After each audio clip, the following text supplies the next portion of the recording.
Sword of Coming Chapter 1228. Chapter 1228.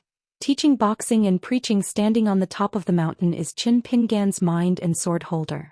Previously we traveled far away together to a secret sword-making place. The first ancestor of the military strategist sneered, pretending, "You finally look like a human being. It is both the greatest compliment and the greatest irony." Qin Pingan smiled and said, "A life of frustration has led to today, and old friends on the road have withered so far. If you and the sword cultivator hadn't wanted to occupy the old heaven and parted ways with the founder of the three religions, leading to the first schism in the world, otherwise your military strategist would have long ago Li Jiao, you will not end up in a situation where you will be beheaded first and then imprisoned for 10,000 years. Now that you think about it, do you regret it?" The first ancestor of the military strategist strode up the mountain and said sarcastically, "My identity has changed and my tone has also changed. The pure martial artist who I was before did not dare to talk to me like this. It is raining from the sky, haha, it is raining from the sky, the founder of the three religions. I am really not afraid as time goes by. Your kid has been transformed into a Daoist?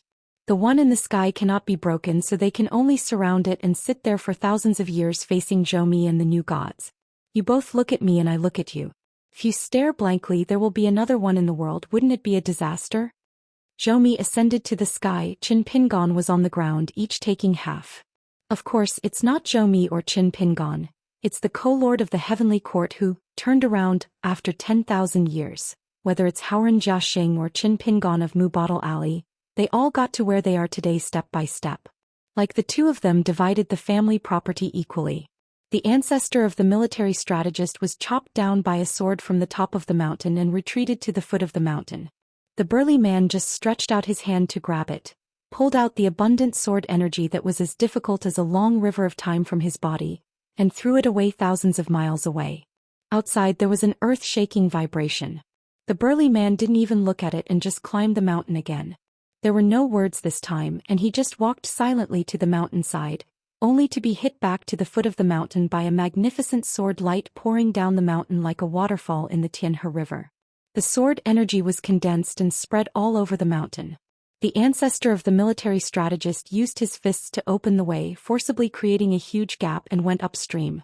He laughed and said, "It's light and weak. Compared with thousands of years ago, the sword's energy is even stronger. It doesn't increase but decreases. It seems that the previous battle with the armored man has severely damaged the divinity. Ah, the dog bites the dog and the hair is all over the ground. It's pitiful to say that it's pathetic. How can I compare to you, a couple of dogs and a man and a woman who share half of the heaven? The bearer of divinity, the new owner of the place where half of the down and out lives, and the most lethal sword holder ever." The third sword slashed the burly man into two, but the latter instantly returned to his original appearance. He did not continue to climb the mountain nor spoke again, but stood there halfway up the mountain. Qin Pingan smiled and said, "Hand over the three swords, that's enough etiquette." The tall woman smiled and nodded. The first ancestor of the military strategist just returned to the top of the mountain in a gloomy mood. But he remembered two things, so he endured it. A man has clear grudges, and when he looked at Qin Pingan, he was a little more pleasing to the eye. Qin Pingan looked at the ancestor of the military strategist and suddenly felt strange. "I heard that the person before me 10,000 years ago was famous for being arrogant, saying many exciting words and also saying many jaw-dropping wild words. For example, the sentence, 'When I open up a complete martial arts path, all races in the world can join me in becoming gods in the flesh. They no longer need to rely on the spiritual energy of heaven and earth to feed themselves, and there is no need to worship or offer incense to anyone. Only by establishing a religion in this way can we be worthy of being called ancestors.' Another example is, 'Let me raise one more level of martial arts and I can beat up the Taoist ancestor with one hand.' Today's discussion: if you are a sword cultivator who no longer wants to be inferior to anyone else, and who wants to go to the ruins of heaven to refine swords and make the final decision, come on, stand on my side and compete with the founders of the three religions on the opposite side."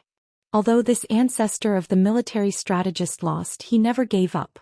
The tall woman smiled and said, "I am very forgetful. I just remembered that I came here. Seems that I broke the rules. The young master was a little unhappy and reminded me to leave quickly." The first ancestor of the military strategist then suggested, "Why don't you go? Just stay here and have a fight with the young master. According to the etiquette of thousands of years ago, whoever wins will listen. Qin Pingon said, then you go back first. The tall woman nodded and said, Master, don't forget the promise of Jiazi. Qin Pingon smiled and said, I have a good memory. The first ancestor of the military strategist finally breathed a sigh of relief when the sword wielder, one of the 5 supreme masters, left this ancient star that was both a prison and a dojo. After all, a common attack had injured Daoji too much and he had completely lost his true body. The 3 soft sword blows had already made him feel overwhelmed for a long time.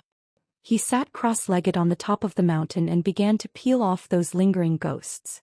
The scattered remaining sword energy, every time a sword energy is thrown out, it may contain several ancient swordsmanship, creating ravines 1,000,000 miles long in the Star Dojo, and finally it will flick off with just 1 finger. With his pure swordsmanship, he smashed a hole hundreds of miles deep. If it weren't for the help of the Li Xing to cover up the celestial phenomena, the Yin-Yang family, 5 Elements family and Qintian supervisor Qi masters in the world would probably have suffered. Qin Pingon said, Zenwushin Yu Shiwu, he is willing to return the 3 martial arts fortunes of the seniors. For the sake of saving 2 steps, can the seniors keep Yu Shiwu when they get back those martial arts fortunes? Mental memory, try not to hurt the foundation of his soul. In fact, there is some suspicion that some pots are not opened and which pots are not mentioned.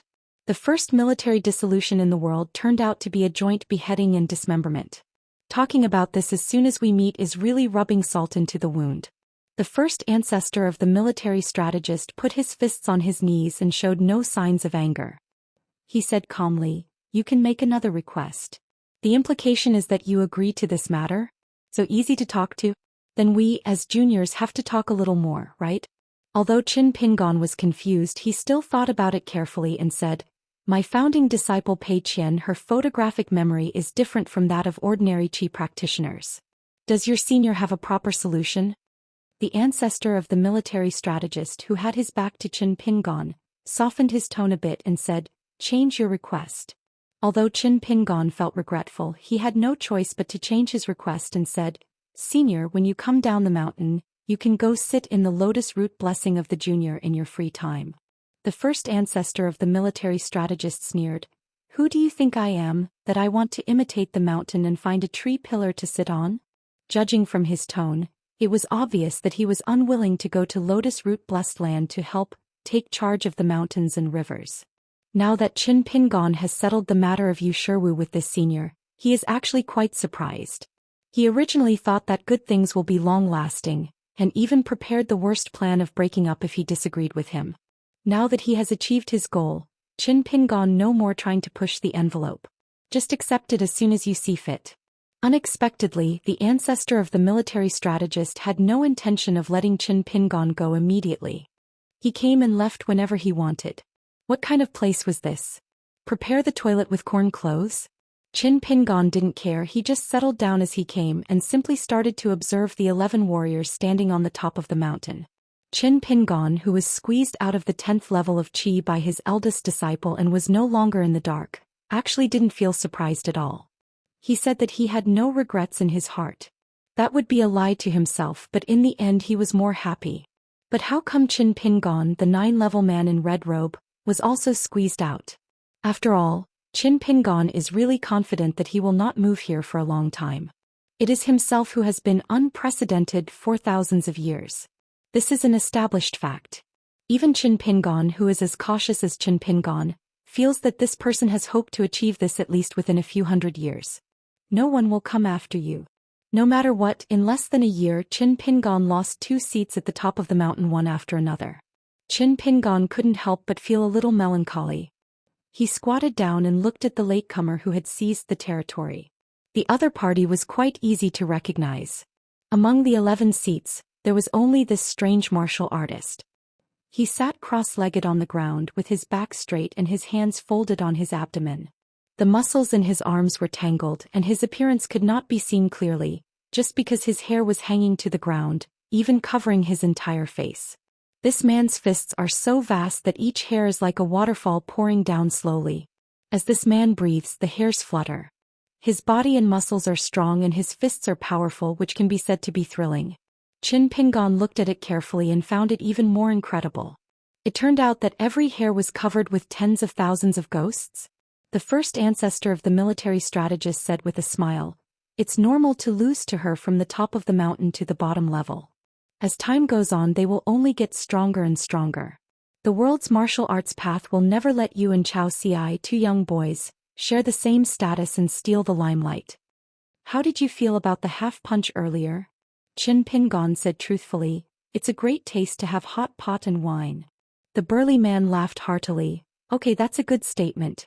Once your sentence is over and you return to the world, you must have a hot pot and drink."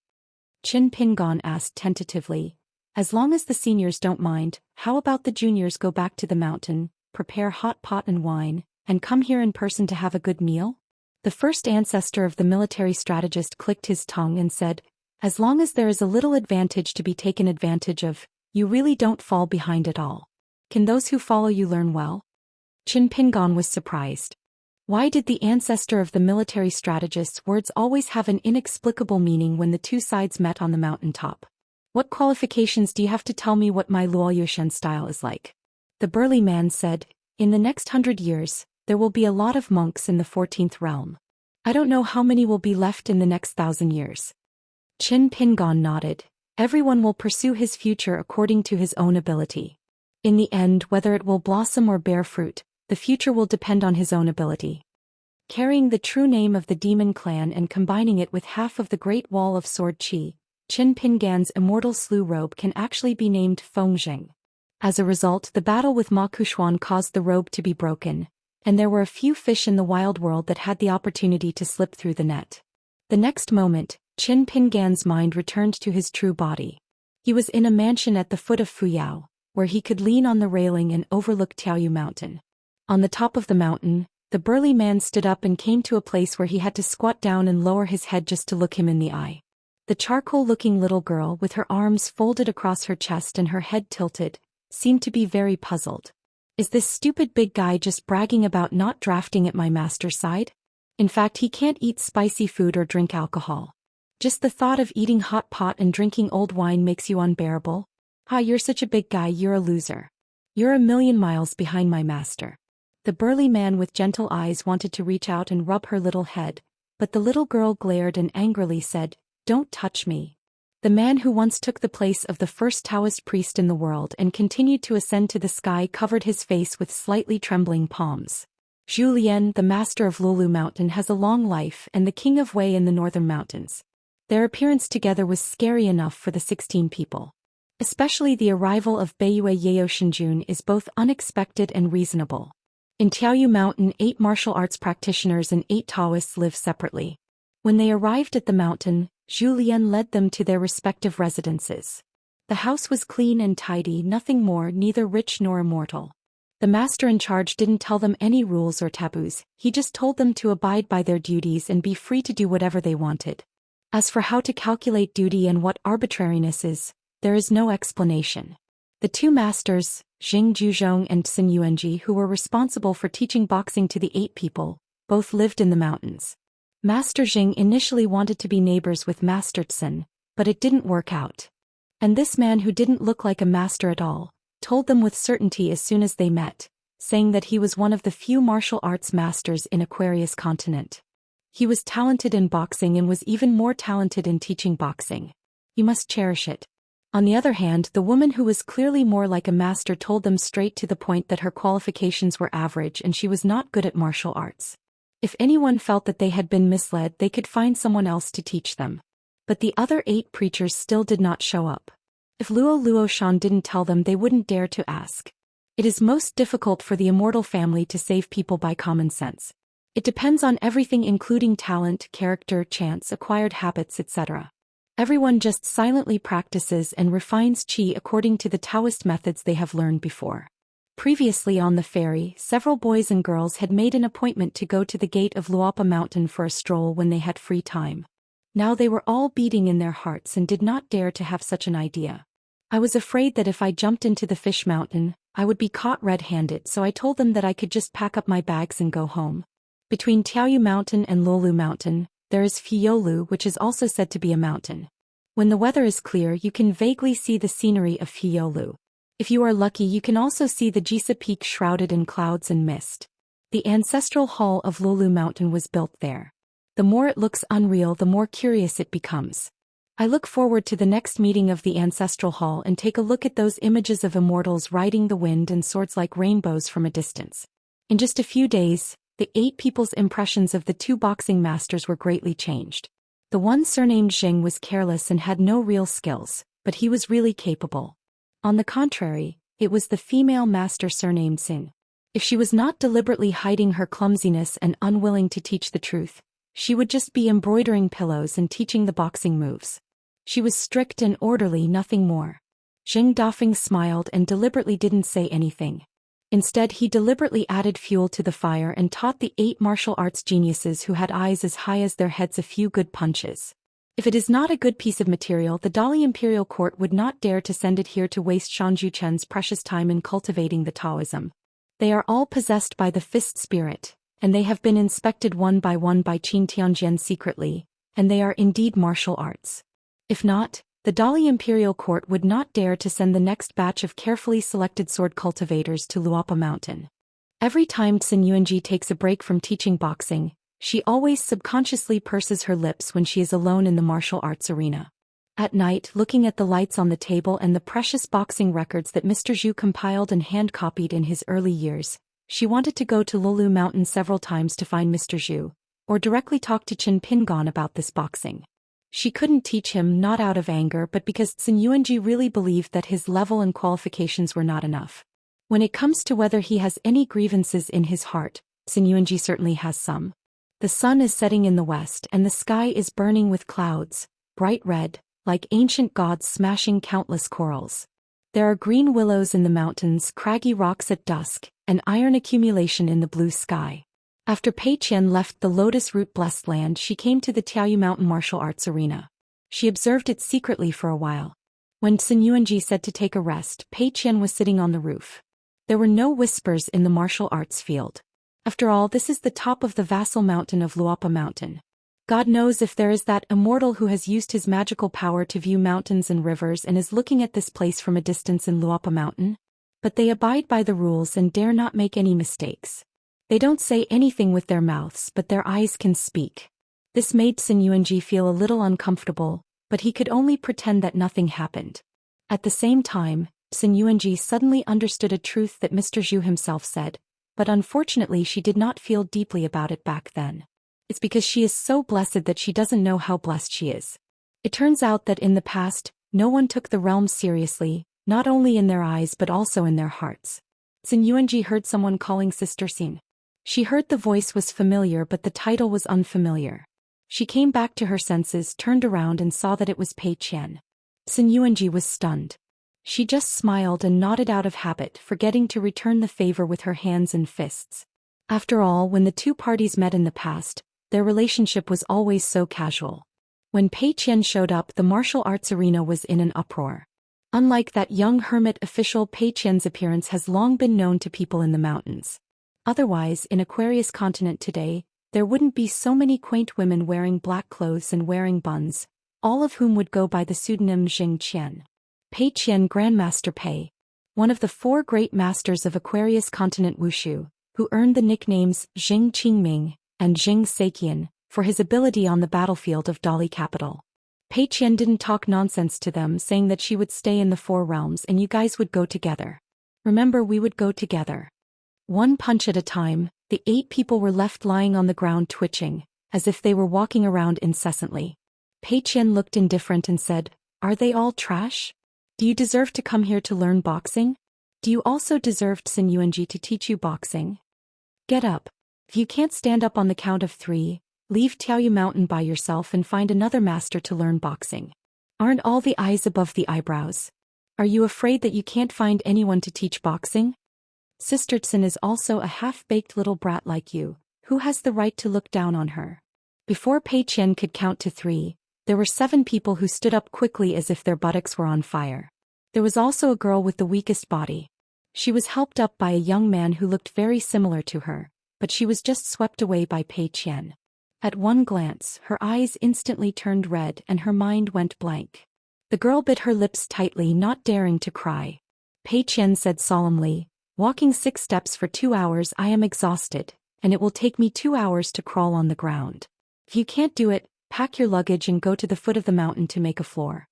Zheng Dafeng squatted in the distance, secretly gloating. Pei Qian looked at these people and became more and more angry. They all learned martial arts when they were young. If you get to the 2nd floor of the bamboo house, you can pack up and get out that day. When he was a child, he didn't think it was a big deal. Pei Qian and Xiaomi Li secretly nicknamed Sun Yuanji Tsun Henin in secret. When Pei Qian grew up and reached a high level, he realized that it was not easy for Tsun Yuanji to practice boxing, but it was not easy for Tsun Yuanji to practice boxing. Pei Qian now treats Tsun Yuanji with no pity at all. It is the respect of one pure martial artist for another pure martial artist. Zheng Dafeng said with a playful smile. Pei Qian, how to teach boxing is mainly decided by me and Tsun Yuanji. If you are willing to come over and help me, of course there is no problem, but whether the 8 of them stay or go, it doesn't count if you say so. Pei Qian said dully, I understand. It was her who went beyond the rules. Zheng Dafeng said with a smile. Don't hold grudges in the small account book, let alone secretly complain to the mountain owner. Pei Qian turned around and rolled his eyes. Zheng Dafeng stood up and patted his butt. Did you see that you are still calling me bragging? In the early years, I often gave guidance on Grandmaster Pei's boxing. Otherwise, would she be able to listen to your Master Zheng's advice today? Besides, Grandmaster Pei and you, when Master Tsun was sparring, you were still wearing crotchless pants. Each of you, your boxing skills are not very good, but your spirit is very high. Either you are thinking about discussing the 8 classics with Master Pei in the future, or you are thinking about having the opportunity to meet with Qinshan. Let's talk face to face, let's talk nonsense. Sirs, rich ladies, don't stand there in a daze, hurry up and start walking. Pei Qian walked to Tsun Yuanji and hesitated for a moment, feeling that he was still unhappy, and said, Sister Tsun, why should you underestimate yourself? Do you have to work hard to practice boxing and keep doing millions of things to pursue one person? In the state of fists being handed out and no one in front of you, are you just talking about asking people about boxing? After learning boxing and then teaching people to learn boxing, of course it will only be more important. Shouldn't this be the truth? Sun Yuanji looked at Pei Qian's clear eyes and still pursed her lips, but she gradually raised the corners of her lips and nodded. Xiao Haitan can also speak the truth now. Pei Qian seemed to have succeeded all of a sudden, looking embarrassed and scratching his head. It turns out that heroes are most afraid of meeting their neighbors. Neighbors know too much about youthful embarrassments and bad habits. No matter who is rich and wealthy and returns to his hometown in fine clothes, no matter what his face looks like, he will inevitably murmur in his heart, is it him? Just her? At this moment, a middle-aged man wearing a blue shirt, long coat and cloth shoes appeared out of thin air and stood at the edge of the martial arts arena. Just appearing there, the 8 children who were already guilty of a capital crime became more and more out of breath, and their simple 6-step walking was more or less out of shape. The man in green shirt smiled and said, Learn boxing well. In the future, you should cherish the boxing lessons with Zheng Dafeng and take the boxing lessons with Tsun Yuanji seriously. If you can't do it, go down the mountain and go back and forth wherever you come from. Just after saying this, Qin Pingan took Pei Qian and walked down the mountain. Pei Qian was a little embarrassed, but Qin Pingan smiled and said, The teaching was good. It will be better if I teach you more calmly next time. Pei Qian nodded and said, I am not patient enough. In fact, I was far behind them back then. It makes no sense to lose my temper today. Master, after thinking about it, I may be angry at myself for not being sensible back then. Qin Pingan smiled and said, You have criticized yourself so much, how can Master still knock your chestnuts? Pei Qian grinned. He meant what he said and couldn't deceive the master. Qin Pingan was a little proud of herself. Sun Yuanji finally no longer looked at her like a prodigal. Even if he didn't look like him, he was just pretending to be nice. It's really not easy. Pei Qian said, Then I will go back to Tongyi's house. Qin Pingan smiled and said, You can stay a few more days. During the busy time of tea picking, the rural village school took a break. At that time, the Meng children were very happy. The master felt that teaching was really difficult, but as soon as school started, another Meng boy dropped out of school. Earlier at the Great Wall of Sword Qi, Qin Pingan passed on a 3 mountains talisman to the old deaf boy to facilitate the new envoy's journey to Luopa Mountain. The old deaf boy didn't know the pros and cons, so he just regarded it as an ordinary big talisman on the top of the mountain. It has magical effects and he didn't feel it was too hot. It's just a pity that this talisman has the restriction of using it 3 times, otherwise it will consume its own merit. Otherwise there is no one in the world. Isn't the Green Mountain a place for those who hold talismans to escape? However, Xiago knew the background of Mr. Sanshangjiuho, and she deliberately did not tell the old deaf child the truth. Xianxia was on Luapa Mountain, but after all the Mr. Xiaomo, who had not waited for the half-grandmaster, followed Guken to a place called Yunyan Country in Tongye Continent. Guken said that she had many old friends there, so she prepared herself mentally.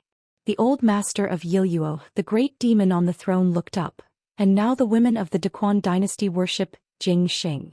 There is also Taoist priest Howren Nin, who stands proudly among the heroes in the Wild Peach Pavilion, where he lay sick every day in the 100,000 mountains. The entire Jintue city had already been refined into emptiness by Mr. Zheng. Mr. Zheng taught her a technique to turn emptiness into reality. As long as Guken selected the sect address, Jing Qingjia could take it out and take root in it. If you want to move to another place, it is easy. As for the group of genealogy monks in Jinsui City who are still kept in the dark, they are not treated as well as Zhai Guangyun. They have never been released by Jing Qingjia and are trapped in the situation of a dog eating the sun. They are frightened and have no idea why the sky has changed. When the cross-continental ferry left Chuzhou, Jing Qingjia took his direct disciple out of his sleeves and learned that Lord Yin Guan had returned to the mountain. He also met and chatted with the master for a few words. Zhai Guanjian's eyes were full of resentment. Nian Nian complaining that the master doesn't care about her and doesn't have the beauty of an adult. Guken smiled playfully. Jing Qingjia had no choice but to tell this direct disciple, "Someone is in the world now. If you pester the young hidden official like this, be careful of her sword cutting off your head. The master is here when the time comes. I can only help you get your head back, and I just hope she won't mess up your true body and soul."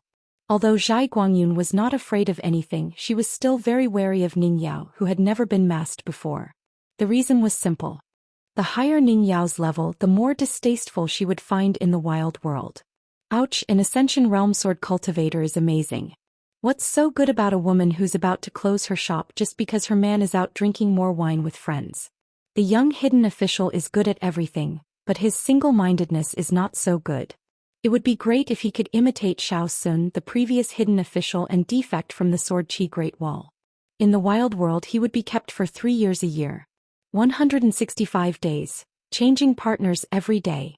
Who doesn't know that the current co-leader of the wilderness, who is an outstanding swordsman, and Zhou Qinggao, a close disciple of Wenhai Zhoumi, are famous as 2 secret official supporters, Tian Zihao and Di Zihao.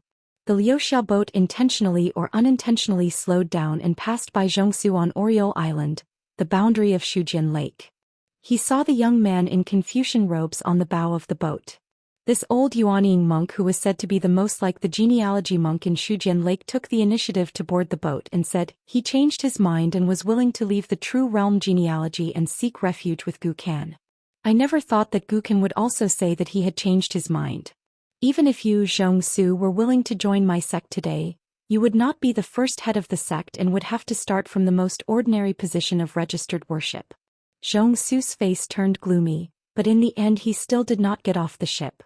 Instead, he dropped a talisman with Oriole Island to let the group of disciples he had chosen board the ship.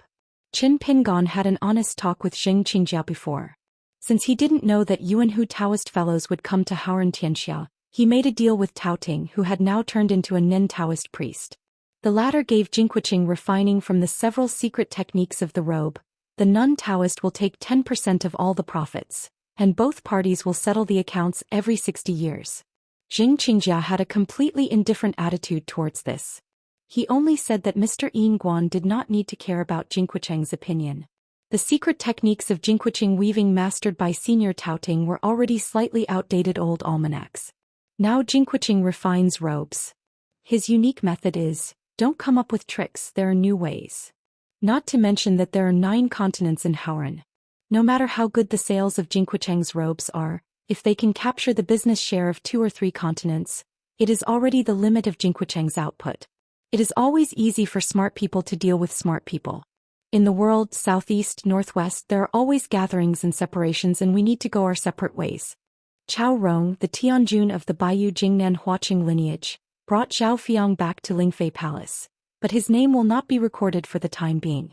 Let him retreat in a deserted Taoist temple on the top of a mountain to think about his mistakes, and allow him to practice and make amends for his mistakes. Cao Rong gave Zhao Fiang a decree. Whether he can become his direct successor depends on whether Zhao Fiang can reach the nascent soul realm without taking the winding road. If he succeeds, he can become Cao Rong's direct disciple. If not, he will be expelled from the mountain again and become a wild cultivator in the mountains until death. In addition, the dark and thin girl named Ni Qing really got the Taoist title of Qingni in the ethereal Lingfei Palace Patriarch Hall. She also became Chao Tianjin's personal disciple, and became the same generation of senior disciples as Xiangjuan, the contemporary palace master named Dong Ting. Dreams come true, which always makes people want to slap themselves in the face to confirm whether it is true or false. The girl still remembers that in the darkness of the night, a young Taoist priest wearing a lotus crown said to her, "Fellow Taoist Qingni, you and the two of us can kill 14 realms together." Fortunately, the Taoist priest who pretended to be clever and fooling around didn't forget to add another explanation to her. They are 14 first-level Qi practitioners. Many people and things in the world were just ordinary at that time. Fortunately, this woman who has the friendship of a fellow villager is now also practicing Taoism in Lingfei Palace, and occasionally comes here to disturb her practice. In fact, Ni Qing also knows what the other party has planned, but it doesn't matter, the mountain is not pure. Seems like I can even hear the sound of falling leaves clearly. It is always good to have someone to talk to and talk about hometown affairs. The woman's name is Yu Iyo. She and her sisters Yu Rong and Yu were once the personal maids of Yu Chuanji, the master of Fenwan Palace. They each had the opportunity to be blessed. Yu Iyo worshipped a golden man from Lingfei Palace. Dan Dixian was his master, and he had just become a genealogy monk registered in the ancestral master hall of Lingfei Palace. Yu Rongyu also became a direct disciple of Xingzi, the Jingxian temple on the ancestral mountain of the Jinkei sect. Yu Iyo was happy for his good sisters, but also felt that he was luckier. After all, Jingxianan was one of the downhill sects of Lingfei Palace. It's just that the two women reunited in a foreign land, but their generations are quite different now. Yu Iyo, who has not yet been consecrated and has no title, has to call Ni Qing Grandmaster Qingni. The mountain goddess of the falling Yuan mountain also went to the Yunshao dynasty and was able to fill her vacancy, becoming a mountain goddess canonized by the imperial court. Lu Mo, a female martial artist, went to the Baihua Lake because Chao Tianjun made a special trip for her to send a vague decree, saying only that there was an opportunity there waiting for her to take it, and don't wait until the time comes. Lu Mo met an old monk who was reluctant to use this as a dojo at a ruined water palace. He was a slow-talking young monk, who had a catchphrase, "I am here, how about a bad temper?" Ni Qing could not always connect the sword-carrying boy and the young Taoist priest with the young hermit official and the headmaster by Yu Jinglu. I always feel that those two guys are just like the two bachelors squatting at the end of the village, wearing tattered cotton-padded jackets with cotton wool exposed, sullen eyebrows and droopy eyes, hands in sleeves, looking at the passing women as if this is what they are. The Qingbai mansion in Chiseling did not move, nor did it suffer any military disaster. The owner of the mansion, Bai Mao, was so lucky that he couldn't figure it out. He always felt that Cheng Qian, the old man, and the court of Qingxing Kingdom looked at him with admiration and favored him when they chatted for a few words. This is a bit outrageous.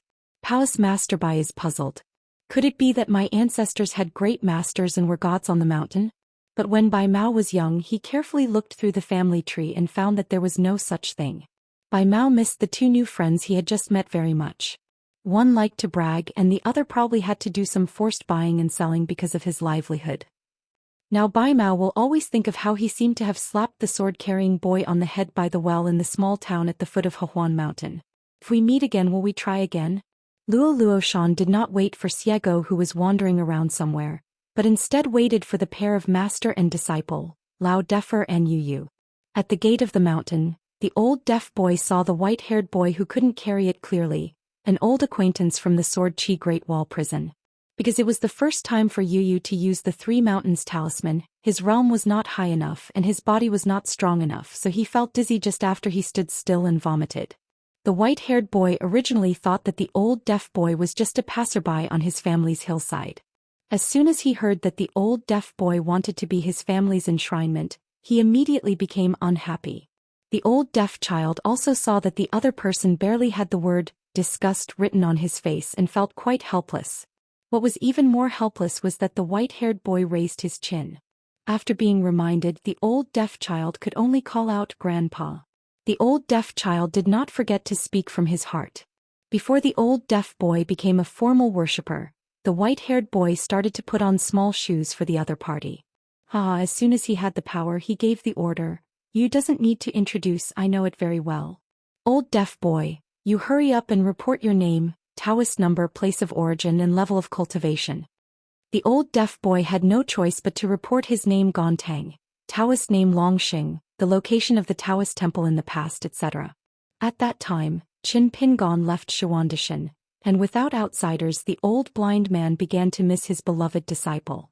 The old blind man showed mercy before the law. Seeing that the ascended realm lackey was protecting the path of his beloved disciple Li Huai and not causing a big problem, the old blind man just used the excuse that he had no merit and hard work and threw it to the young man. A ancient Taoist book, which is the first half of the mountain refining technique. Now Taoist Master Nin is digging a large tunnel in Tongya Island. In name, he is helping to move the mountain because of the good relationship between Li Huai and Qin Pingon. In fact, it is a true mountain building demonstration. Lian Hun is as generous as Tao Ting in the wilderness. Occasionally he will feel uneasy about his conscience. Could he be too resourceful and scheming too many hidden officials? As a result, the old man in yellow was patrolling in Dadu, trying to find out someone who was smashing talismans and delaying his mountain refining. In a daze, he was caught in Xianxia. The young Taoist doesn't know what he did wrong again. How his Taoist heart is has long been unimportant.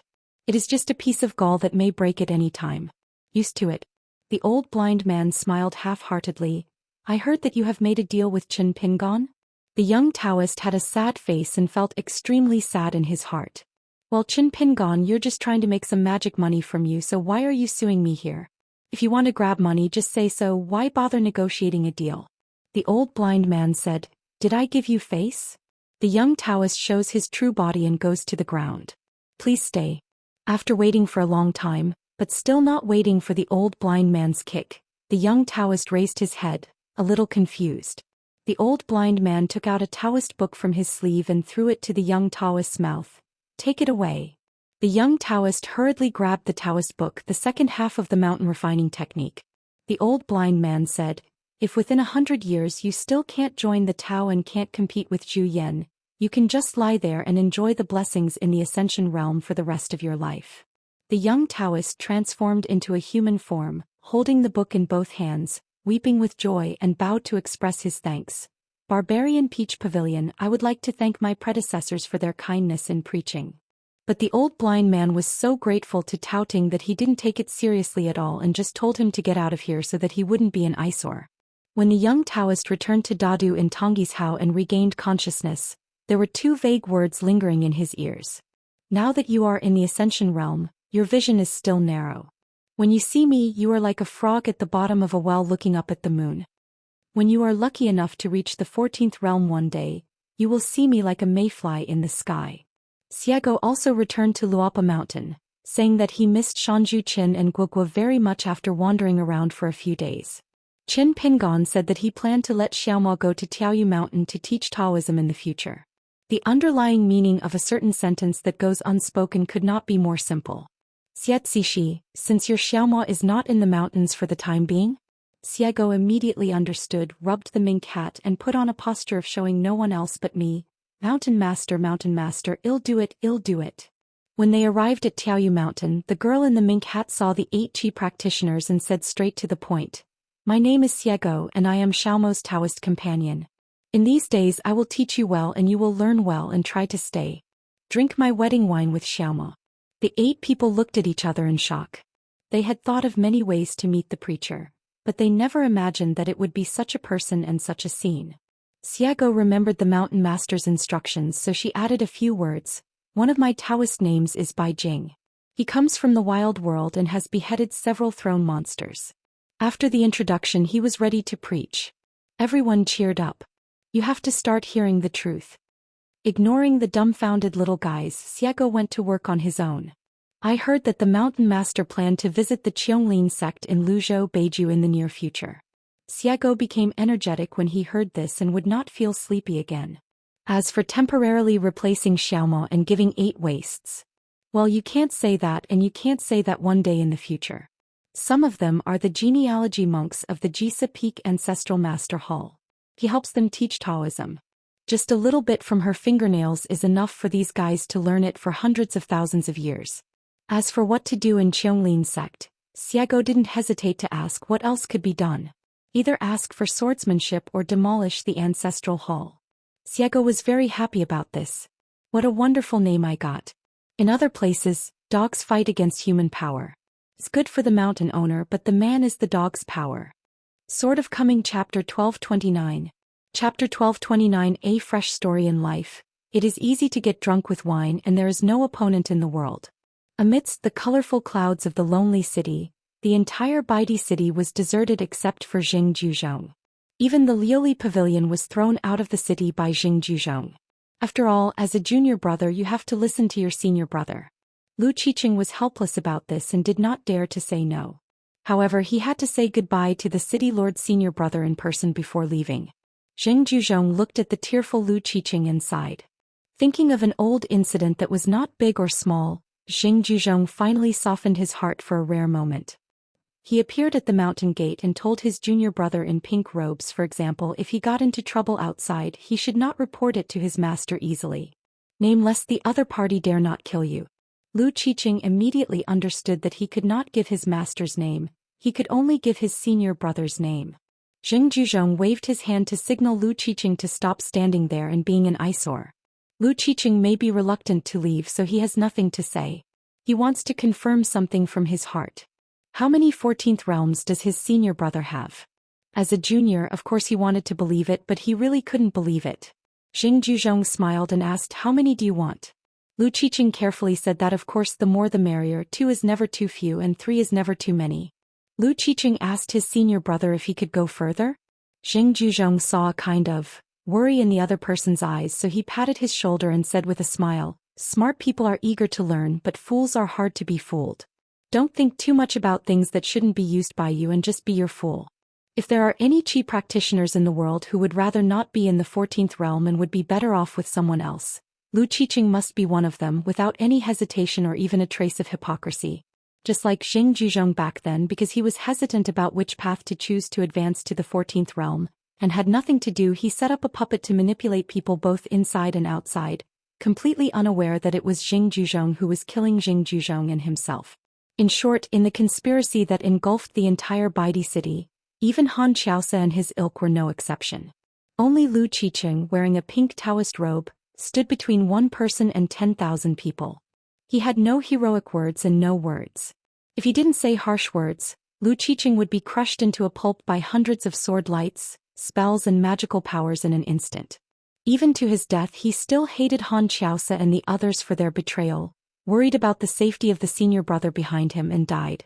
The moment before the message disappeared, pink-robed Lu Qiqing just looked back and said, senior brother, take care. There is a large scroll standing at the highest point of the colorful clouds, with the message Feng Rao is the best in the world. There is a stone table carved with a chessboard underneath, and 2 jars of chess pieces are placed on the table. Jing Juzhong was sitting at the table with white pieces in the chess drawer next to him. After waiting for an unknown amount of time, Jing Juzhong changed the positions of the 2 chess pots, gently held his sleeves with one hand, and stretched out his with the other hand to twist a black piece from the chess pot. Judging from the posture, Jing Juzhong will be the first to make a move on the chessboard. Making such an exception is contrary to what is written in the big banner. A woman with a tall figure and a rough face crossed 2 worlds, ignored the restrictions of Baidi City, and came here as if she were in a deserted land. She said cheerfully, long time no see, Zhou Xian. Jing Juzhong turned a blind eye to her and ignored her. When the black stone on his fingertips was about to touch the chessboard, the woman lamented, I'm really afraid of you, Jing Juzhong. Tell me, call me over. What do you want? I have a gentleman's agreement with Dao Ancestor. My words and deeds should not cross the line. Please be considerate. Jing is in the middle of the 314th realm. With his swordsmanship, Taoism and magical powers, he is no better than one who is truly invincible. There is nothing to be ashamed of. You and Yudo are just competing, not life or death. The person who came was a collection of countless demons from the outer world. As he spoke, his appearance had changed and he became the old Taoist priest hanging at the highest place in Bai Yujing, the Taoist ancestor in the eyes of Qing Ming. Xing Juzhong threw the black chess piece back into the jar and asked, "Do you want to be free? Is there any existence in the world that is freer than the demon outside? Since it is purely like this, how can it be set freely?" The demon transformed outside sneered, "Just you?" Xing Juzhong nodded and said, "It's up to me." It asked, "Is it just out of your imagination that you want to establish a religion and call yourself an ancestor? Then I have to ask you, Xing Juzhong, what kind of religion do you want to establish and what kind of ancestor do you want to call yourself?" Before Xing Juzhong could give an answer that would definitely shock the world no matter what the answer was, he laughed to himself and said, "I am the inner demon, the reflection, the external demon that everyone can kill, Xing Juzhong. In the middle is the first demonic giant in the world. In this way it is indeed a perfect match. After refining this false 15 of me, your merits will be complete and you will be among the real 15th realm. From now on you will be unique. Killing the monks of the 14th realm is like cutting melons and vegetables." Xing Juzhong slowly said 3 sentences. "I will help you break that immortal cage first. Let the heaven and earth be without spiritual energy, no spiritual masters, no gods of mountains and rivers, no spirit ghosts, no predecessors, no reincarnations, no yin and yang, no cause and effect. In the end, this world is left without education and ancestors." The demon of transformation shook his head. "It's not very interesting. I never thought that Xing Juzhong, who I was most looking forward to meeting, would still be so boring. It's hard to escape the same old routine. Newcomers who follow the same path will at most go further than some of their predecessors. The gods are infallible and least free. To a certain extent, what possesses the purest freedom is that they transform into demons and are unrestrained. Each of their thoughts can be full of fun, flourish, and confuse truth and falsehood. What Xing Juzhong calls breaking the cage is just to make it unfree. How dare the ordinary 14th realm dare to speak nonsense and be confident that it is better than the fake 15th realm in terms of Tao power? In the past 10,000 years, which of the 14 realms dared to refine it without fear of being burned through the intestines? Being occupied by a dove and a magpie's nest? Even if some people dare to think about it, they still dare not do it. Of course, what Xing Juzhong wants to do, Daozu has already been able to do. However, in the 15th realm of Daozu, Hadao and the entire Qingming world, it is not suitable to do this, so he has to let it go free, or to be precise, it is raised in a jade mountain. Which is what the world calls Time Weishan.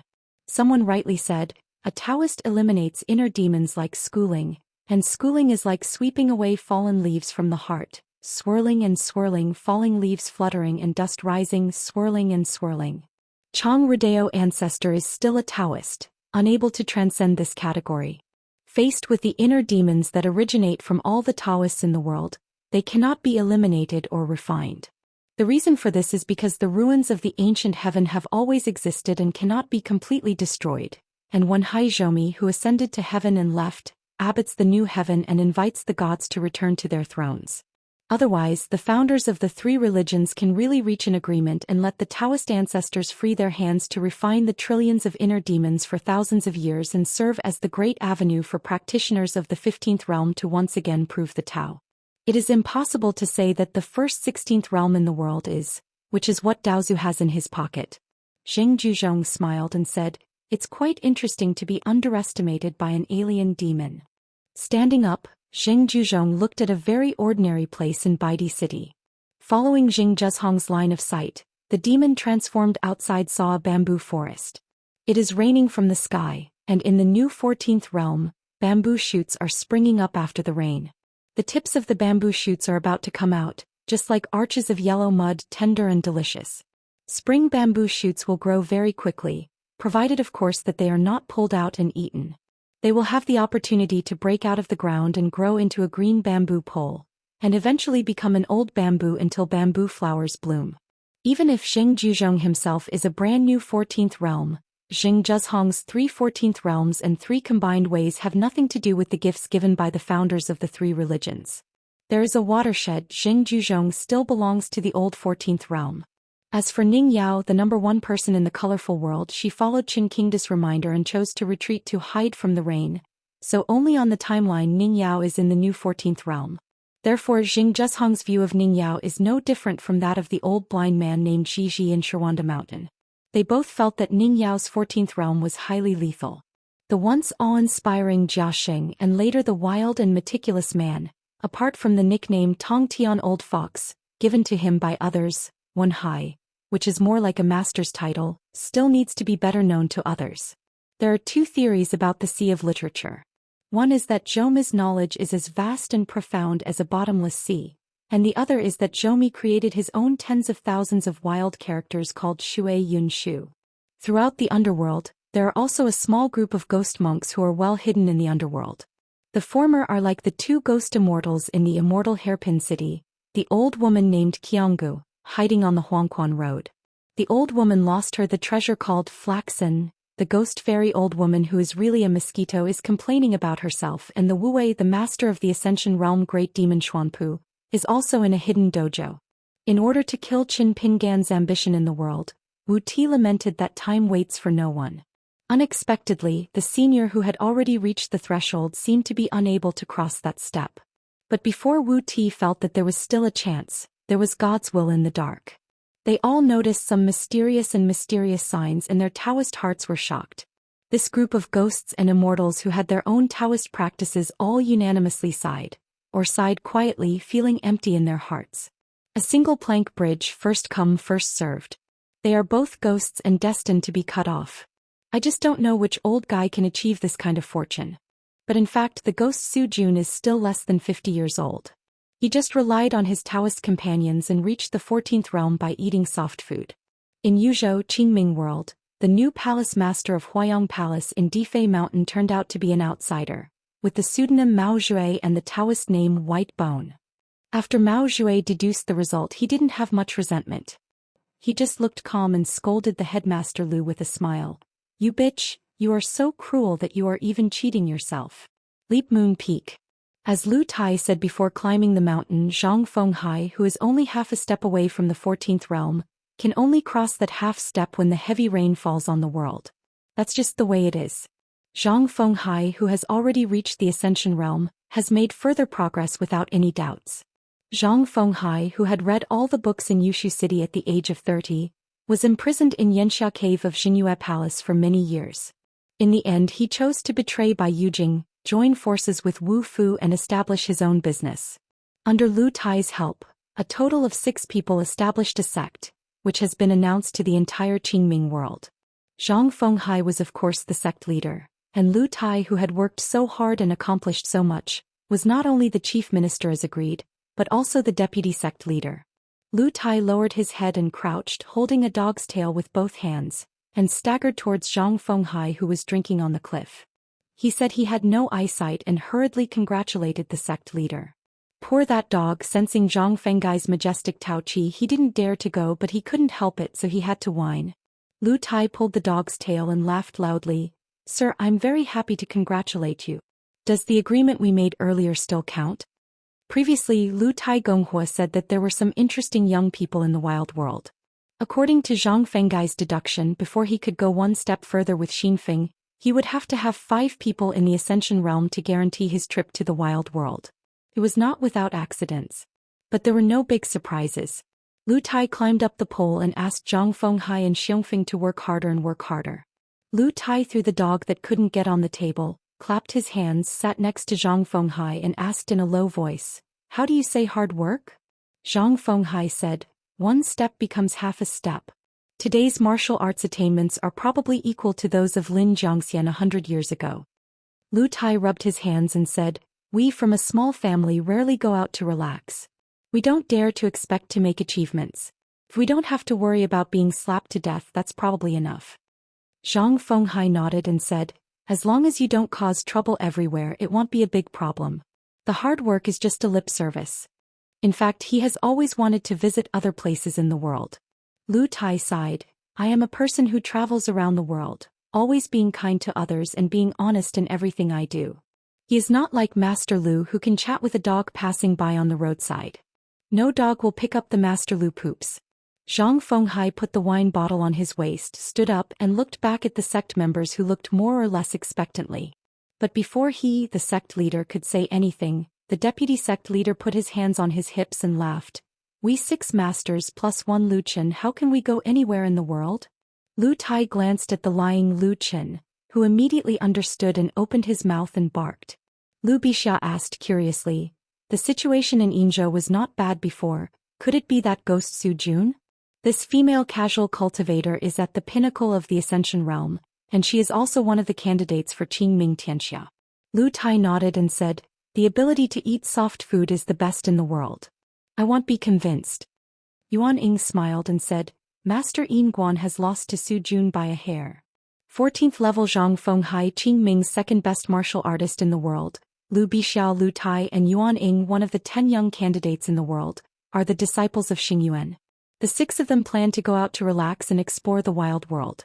Of course, it's just a tour of the mountains and rivers, but if anyone dares to stop them from enjoying the mountains and rivers, let them become the mountains and rivers. Maybe a dog named Lu Qin will be added. The first place they stopped on their journey across the world was probably the Great Wall of Sword Qi that was broken into 2 parts and now in ruins. In the wild world, the top of the green mountain of Dua. A girl in a black robe with braids stared intently at the skinny girl and asked a very rude question, are you the in this world? The girl's eyes were dull, so the girl with braids walked around the girl, walked behind the girl again and kicked her in the knee. The girl knelt on her knees, her face still expressionless. The girl with braids nodded, now more satisfied with the height of both parties. She came to the girl's side and pitifully, it turned out that the girl's cheek seemed to have been tattooed, with the word burn carved in ancient bronze inscriptions. Who else could be able to carve this word on the girl's face besides Zhou? Of course, the only person who can insult a girl so wantonly is Xiao Sun, the former hidden official who betrayed the Sword Qi Great Wall. Xiao Sun reached out and grabbed the girl's cheek, twisted it gently and asked, what do you mean by burning the paste and following the sundial? The dull girl nodded. Bai Zhe found her at that time. To be precise, she was found by Bai Zhe on her own initiative. She said that she gave herself a name, Dio Ku. She was born at the birth of the wild world and worked hard with the martial artist of Liu Peak in the Qingming world, the one in the Haoran world who once competed with the Sage Master. Her surname was Lu Mingxi, Zijuan and Jujuan. Feng Yuanshao, the disciple Huang Ting found purely by luck in the colorful world. Wild dial engraving, Qingming hardworking Haoran Lu Xian, colorful Feng Yuanshao, they are all of the same kind. To her, every immortal dojo and human city in the wild world is like the ink punishment carved on her face with a knife. The more spiritual energy condenses in this world, the more her body will be filled with pus. Scarred sores. Of course, this was related to her deep rejection of Tueshan grand ancestor and later Wenhai Zhoushan. If the 2 sides were in harmony and had a clear understanding of each other, these existences that made her miserable were just like the embroidered patterns on a beautiful dress. She doesn't recognize the Tao of the great ancestor of Tuyue Mountain. To a large extent, she resents the other party for not being able to break through the Sword Qi Great Wall and not being able to take back the 100,000 mountains. It's as simple as that. And her disapproval of Wenhai Zhoumi comes more from Zhoumi's foreign status, which is a simple reason. Xiao Sun loosened her fingers and turned to look at the 3 sword cultivators who followed her here. Xiao Sun was obviously asking with his eyes, how about it? Is my knowledge deep high scary or not? Xiao Sun nodded to himself. Xiao Sun was in a good mood after guessing the riddle correctly. Sure enough, I became so powerful that even I felt terrible. Following Xiao Sun on this trip were 3 local sword cultivators from the Great Wall of Sword Qi, Luo Shan and Zhuan, both of whom were from the Yingguan lineage of the Old Summer Palace.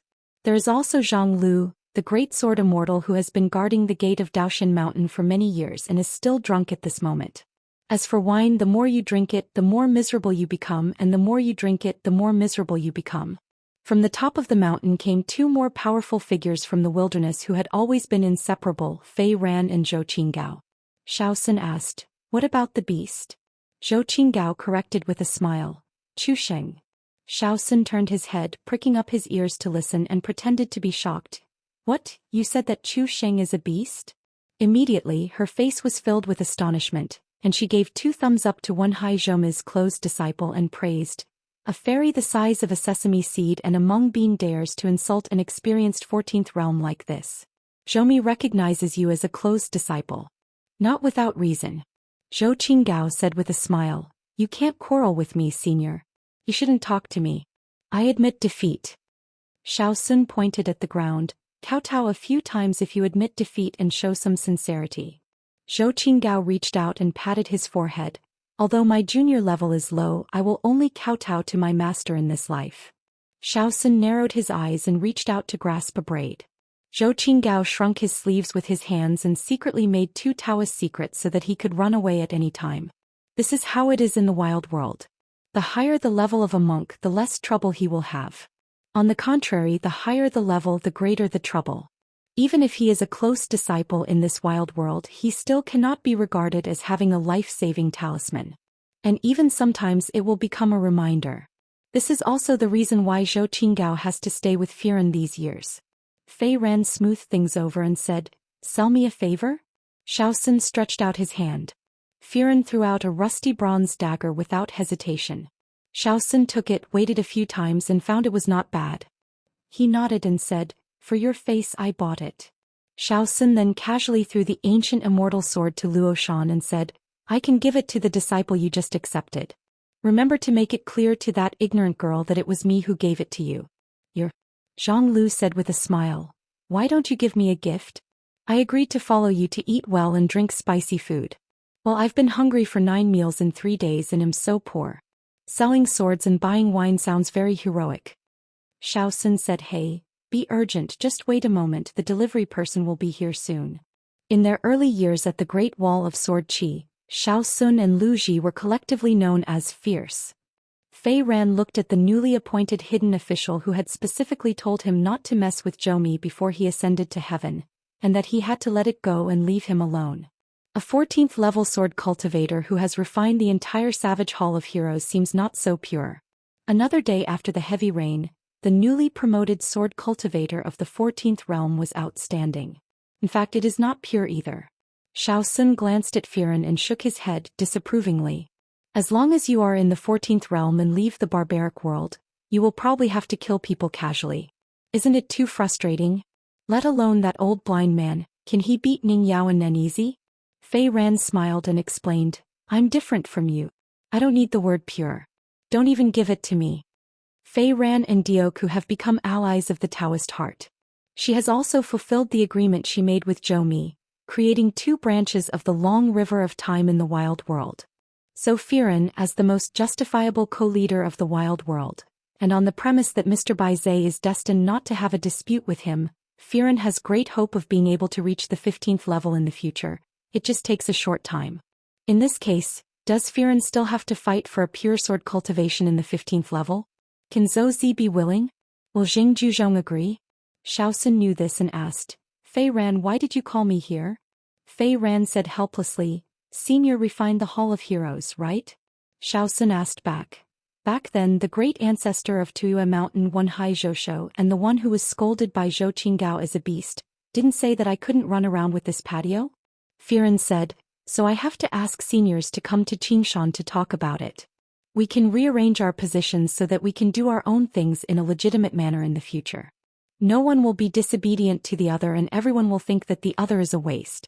This time we entered in the Hall of Heroes, you can explain everything clearly and then sit down separately, which will save you a lot of trouble.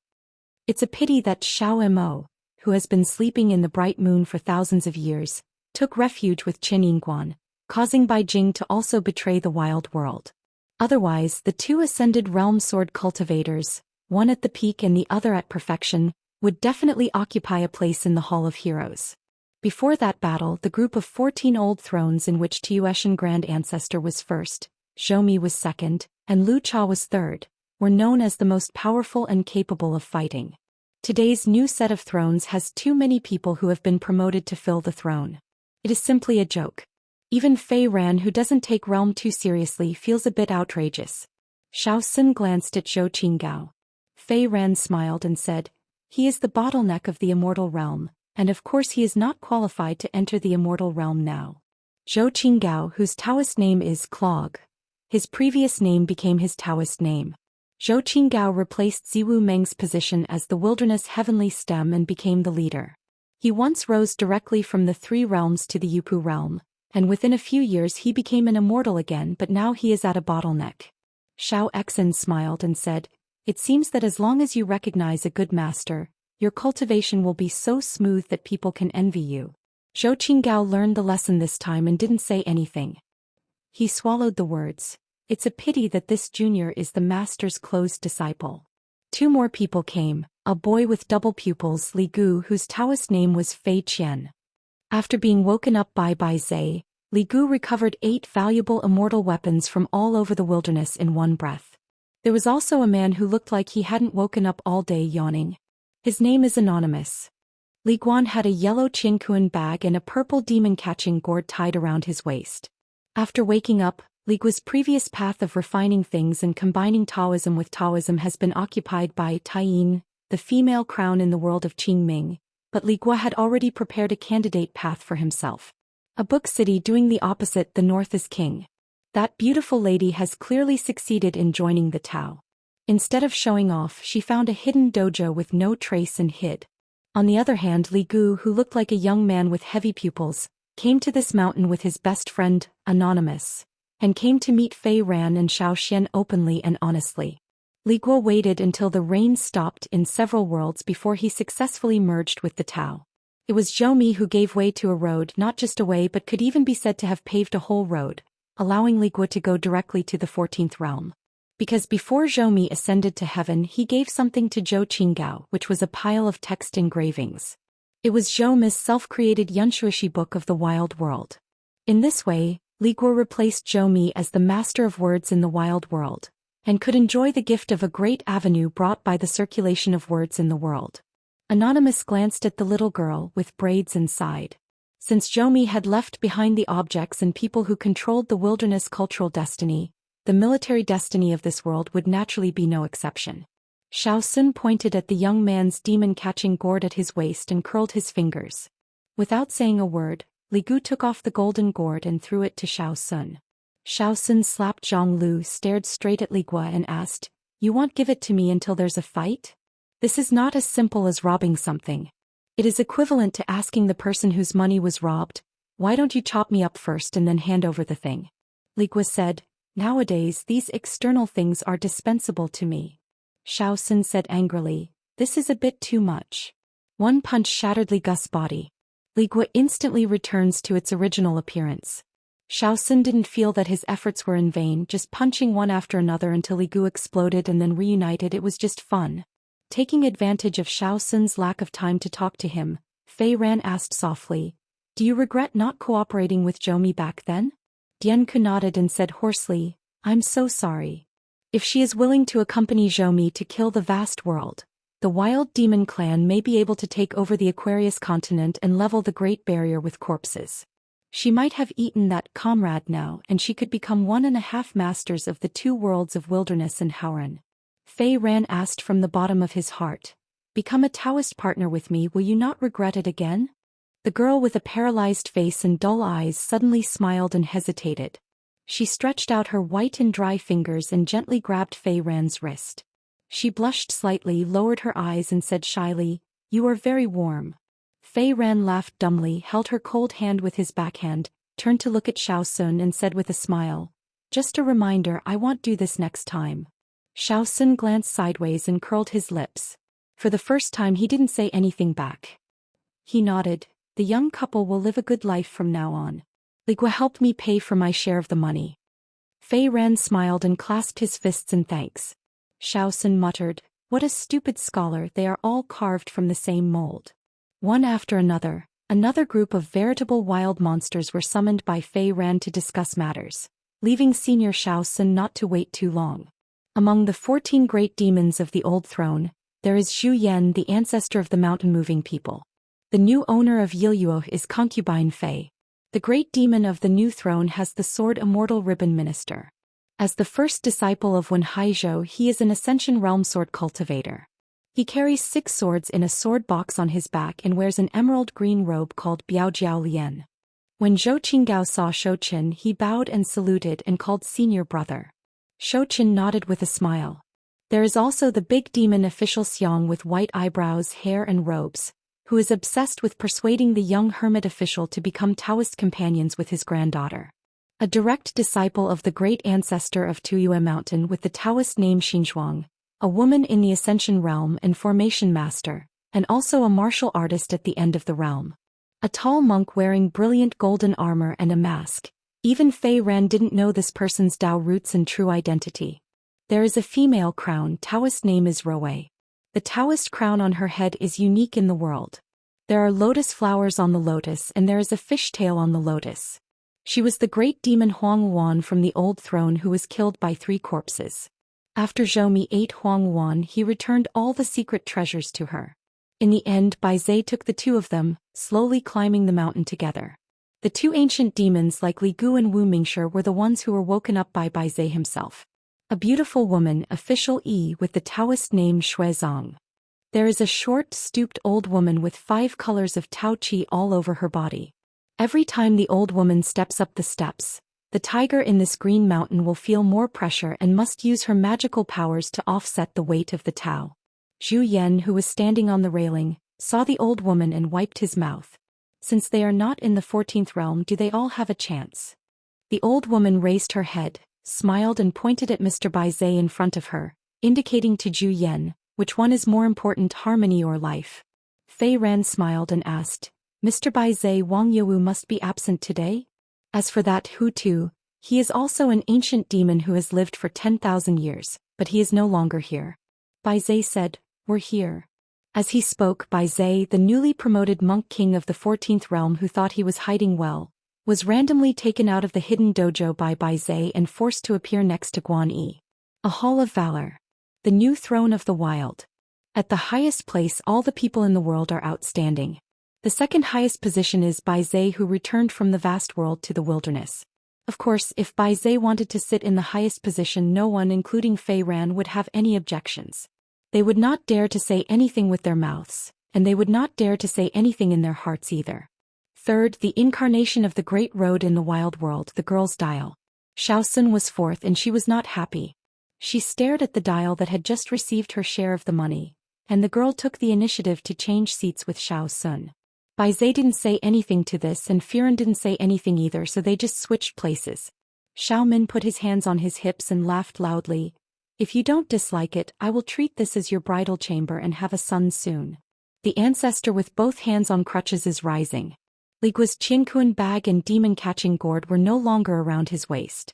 A beautiful king with a bamboo crown and a deer. These 3 are all in the 14th realm. After that, Wu Mingshi, the best martial artist in the wild world, reached the Ascension realm. Zhou Xian, the second official, is a short old woman whose name and pseudonym are unknown to anyone. Concubine Fei, ministers, official alley, new makeup, catkins, the golden armor shrouded in clouds and mist is as mysterious as the old woman. In the wild world there are 17 new throne demons. But Bai Zhe said, wait a moment. In an instant, a strong female martial artist opened, or rather forced open, a door with both hands, and strode out from the cold world of countless innocent souls and ghosts. When she stepped through the door, heaven and earth began to collapse. Martial arts were rolling and shaking like thunder rushing here. She raised her hands and rolled up her black hair, revealing a beautiful face without eyebrows. When she took another step forward, both feet crossed the door, and again a gift of martial arts came to her from Haoran, the wilderness and the Buddhist kingdom in the west. She only took 2 steps and she went from being at the end of martial arts to being at the highest level of energy, to returning to her true state and then to being divine again. The world is vast. At the Tianshi mansion in Longhu Mountain, the 10-tailed Tianhu Lianzhen prostrated himself on the ground to greet the Tianshi Zhao Tianlai who had successfully escaped from seclusion. In a mountain house in the early morning after the rain, the lotuses are turning, the cherries are on fire and the pomegranate flowers are in bloom. The flowers are fluttering with bees and butterflies, just like the division of spoils in the spring of the world. Lu Qi sat under the eaves and sighed softly. Without the most proud person in the world standing in the way, she was finally successful. Suzy was heroic, so he probably wouldn't mind this matter. In Luzhou, Beiju, Lu Jubao walked out of the family ancestral hall, turned his head and looked at the stretch of 37 peaks on the same continent thoughtfully. Western Buddhist country. A gilt copper mandala was erected with countless prayer pillars. Someone was preaching here, and a ray of sky broke through the layers of fog like a glass of wine and slowly landed on the top of the human world. A monk who has been reincarnated 80 times finally remembers all his previous lives in this life. There is a river beside the monk, a boat on the riverside and a carriage on the bank. Qingming Xianxia. The deputy city lord of Nanhua City, Mrs. Wei has perfected her merits. An ancient battlefield site, in the deserted wilderness, there is only a lonely cold temple, which is dedicated to the most holy master Buddha and Taoist ancestors, named Xianxia Temple. In the temple there was a young man wearing a Taoist crown but also a cassock and a jade pendant. He was sitting on a futon. Under the slightly trembling futon something was suppressed. Every time this person breathes out he is dispersing his own path and helping the souls of those heroes and souls to open up a path to the world of Fengdu. They don't know how many thousands of years have passed in this world. The young man raised his hand, wiped his tears and murmured, "I have accumulated external skills, my heart is flawless and I am a true Taoist priest." There was an aggressive knock on the door, but someone was knocking on the door with a sword in its scabbard. The visitor outside the door was none other than monk Zhou who had just entered the 14th realm. In a place called Wuxia Mountain, there is a young man who has never stepped out of this mountainous area since he was young. With the help of a Taoist book he has been practicing silently until now. After confirming that he has indeed entered the 14th realm, this young man, the young man who told himself time and time again to go out and have a look at a higher realm, regretted it every time and told himself he would do it next time. Now he still has no intention of leaving the mountain and continues to hide, becoming a woodcutter who chops wood, burns charcoal and makes his own wine. I don't want to know you and you don't need to know me. The season after the rain, the new 14th realm. Within 100 years there would be many more. In an inconspicuous little Taoist temple, an old man named Chonggung was reading at night. He picked up a saltwater peanut and threw it into his mouth, chewing it carefully. Opposite the table there was a man lying on the table, complaining about the heavy workload of Taoist subjects. The young man and the old man smiled and said, "Qin Tsong, your ability to pick names is actually not bad. One day in the future the two of them will become one and walk in this world as a true Qin." The boy in cotton-padded clothes didn't take such vague and strange words seriously. Now that the Taoist temple has changed its owner, the rules are even stricter. When he thinks of getting up early to do the homework tomorrow, Qin Tsong sighs, reaches out to touch the plate and grabs a piece, throwing the salted peanuts into his mouth, but not forgetting to give the old man a few remaining ones from between his fingers. The young man stood up, smiled narrowly and said vaguely, "Uncle Chong, eat slowly. I will go to bed first and tomorrow morning, I will definitely help you clean the yard, make it clean." The old man smiled and said, "It's still early. Can I tell you a story?" Qin Tsong hesitated and said, "Don't let this be a ghost story. You know, I'm a timid person. Well, if it's something sexy that's not impossible." The old man stretched out his fingers to twist the wick and said with a smile, "This story has everything." Occasionally he would get a little depressed. This kid was quite lively by nature and deserved a beating. Qin Tsong sat back on the stool, put his hands on his chin and said seriously, "Uncle Chong, can you make up a story in which I will be the protagonist? I can add you as the master." The old man nodded and said, "Okay, this is a fresh story about senior brother Cui Chan and junior brother Qin Pingon learning Taoism together." Sort of coming. Chapter 1230. Chapter 1230. Home is in this mountain nestled among the green bamboo forest. There is a house with a width of 3 rooms, facing a pond with rippling water. The spring is melting, the grass is thick, the sun sets, the moon rises and the wind blows gently over the glazed water. Qin Pingon stayed at the foot of Fuyao, which is located between Jisa Peak and Tiaoyu Mountain. He recovered the 9 talisman clones and his mind was all restored. Qin Pingon began to retreat to recuperate, warming up his body step by step and regaining consciousness. Sword refining and night walks, mending robes, while personally compiling and revising the boxing manuals and spiritual book secrets. The Shangzong must look like the Shangzong, and there must be several legendary lines that can be passed down. The Tuna mountain climbing technique taught by Old Man Yang in the medicine shop, Gu Yu's mountain shaking fist, Zheng Deifeng's formal swordsmanship. Qin Pingon invited his disciple Pei Qian to work together to compile Cui Cheng's boxing moves, and at the same time sort out Ning Fu by Grandma's boxing skills. the killer moves of the Qingming martial artist hidden in the arsenal of the white-haired boy, and the large number of wild boxing methods recorded in the Summer Palace, Li Er's unique understanding of the human body and the world from the perspective of a martial artist and analysis, in addition to the sword energy taught by a Liang at the 18 stops, the authentic alchemy book presented by Li Shixing, plus Qin Pingan's barely able to break into the palace, the untold secret cloud water body of the immortal Yunqi of the Juzhen Immortal Pavilion, soaring into the realm Xiufeng Xuetao was kidnapped halfway in the Chinese Confucian Temple and the true meaning of the thunder method etc. There are 40 or 50 books on the table that Qin Pingan has classified into categories, not to mention a large pile of scattered manuscript papers piled on the table, more than 2 feet high, all of which Qin Pingan has ever dealt with or stolen from his master, are all recorded and copied here in detail.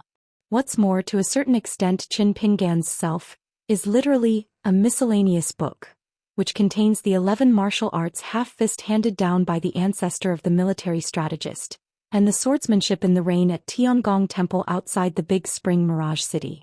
During Pei Min's battle, Qin Pingan peeled off the cocoon and dismantled the sword energy and so on. According to Qin Pingan's preliminary idea, Luopa Mountain's own legal tradition can be roughly divided into 4 main lines: swordsmanship, boxing, talismans, and refining, while also taking into account thunder, qi, formation, etc. Qin Pingan had actually given a unique sermon at Lotus Root Blessed Land Damu Temple before, teaching some rough steps of cultivation. The truth couldn't be simpler. If you want to preach to others, solve their doubts and give them guidance, you must have the right way and reason first so as not to mislead others. Pei Qian was the only one who witnessed this with her own eyes. She was so amazed that her jaw almost dropped. But Qin Pingan didn't let Pei Qian see too much other than boxing. Qin Pingan said with a smile that he planned to combine the strengths of hundreds of schools of thought and finally compile the most authentic boxing book. The threshold for martial artists to learn boxing is very low, and the top of the mountain is very high. There are almost no shortcomings in the process. However, he just let Pei Qian hear such big talk so as not to let it out early and make it a joke when the time comes.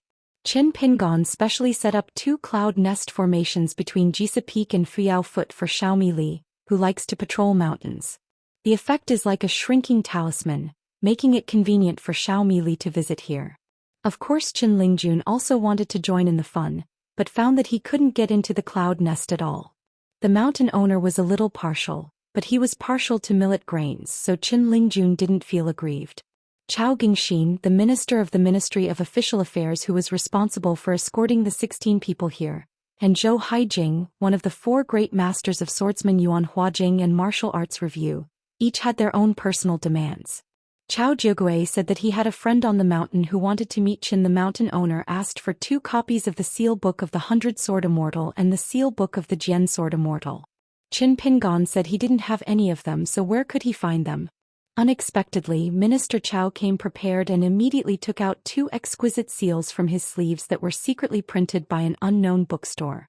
They were so good. They looked fake at first glance. Qin Pingan didn't care whether the seals were authentic or fake. He just asked, "You these friends are male and female?" Chao Gingxin swore that he was a strong man. Qin Pingan immediately knew what he was doing and rewarded him with 2 words without hesitation: "No need to discuss." Chao Gingxin had no choice but to tell the truth, saying that she was a wealthy woman from Cheer Street. However, like Guaniran, she had been a monk accompanying the Great Li cavalry for many years. He was still his childhood friend. When they were children, they sold books together to earn money. Qin Pingan glanced at Chao Shilong's other sleeve. Chao Gingxin smiled awkwardly and said that he would not dare to take out this landscape travelogue even if he died.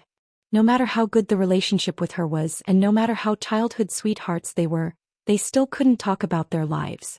She really couldn't win over her friendship, so she just put on a show and got back 2 seals with the seal of Lord Chen's collection, which was enough to make her feel better and keep her smiling face for several years. Qin Pingan put the 2 seals on the table and said, "Let's talk about business first, and the seals will be delivered to you later." Zhou Haijing kept criticizing him. "Look," he said, "he doesn't have much airs. Last time I was in the Great Li capital, I didn't see Mr. Qin showing off like this. It seems that whether he is a national master or not, it really makes a difference." Chao Gingxin was even more worried that Master Qin Shan would hack those 2 seals. Yuan Huajing said that he wanted to borrow a vassal mountaintop from Luopa Mountain, preferably the sword worship platform, because he might go into seclusion in the near future and try to break through the realm, which would consume everything and the cost would be doubled. Qin Pingon smiled and said, "It's easy to say that before Yuan Jianxian retreats, he can just consult with our new worshipper Gontang." Although Yuan Huajing didn't know who this person was, since Qin Pingon dared to say so, he must be a more genuine senior swordsman than the so-called Yuan Jianxian. Zhou Haijing glanced at Pei Qian, who had been sitting silently in the corner. She looked curiously at this unimpressive young woman several times, and the other party happened to look sideways at her several times. Seeing that Pei Qian is not consistent with the legendary Jing Qingming at all, you must know that in Luojing, the capital of Dali, there was a saying that, if you ask Jing Qian for boxing, you will be done with 3 faces. Why did Pei Qian look like a lady when he came to his own territory? Although Zhou Haijing was confused, he didn't bother to hide anything. He said that he wanted to ask Grandmaster Pei for some tips. Qin Pingon smiled and persuaded, "It's better to wait until Grandmaster Zhou reaches the limit." However, Zhou Haijing said that the qi level of the mountaintop realm Wenquanjijing was just right and there would be no shame in losing. Pei Qian actually had no intention of sparring with anyone. If he was beaten too hard, he would be harmed. After all, the other party was a guest of Luoshan. If you hit me too lightly, the other party might not appreciate it and think it's okay if a famous teacher doesn't produce a good disciple. You might misunderstand that your master's boxing skills are not good enough. Qin Pingon smiled and said, "It's just a competition between fellow martial artists. Don't be overly concerned about winning or losing and don't take it too seriously."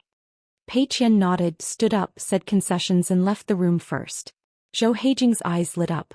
"When it comes to learning boxing, are you, Qin Pingon, the only one who knows it?" "I'm not bad either." Not only did Chao Gingxin want to go out to watch boxing, but Yuan Huajing also said goodbye and left. Qin Pingon just had his hands free, opened the 2 seal books on the table, thought about it and started writing. When going down the mountain, Zhou Haijing grinned, rubbed his chest and felt lingering fear. In fact, Pei Qian was quite kind.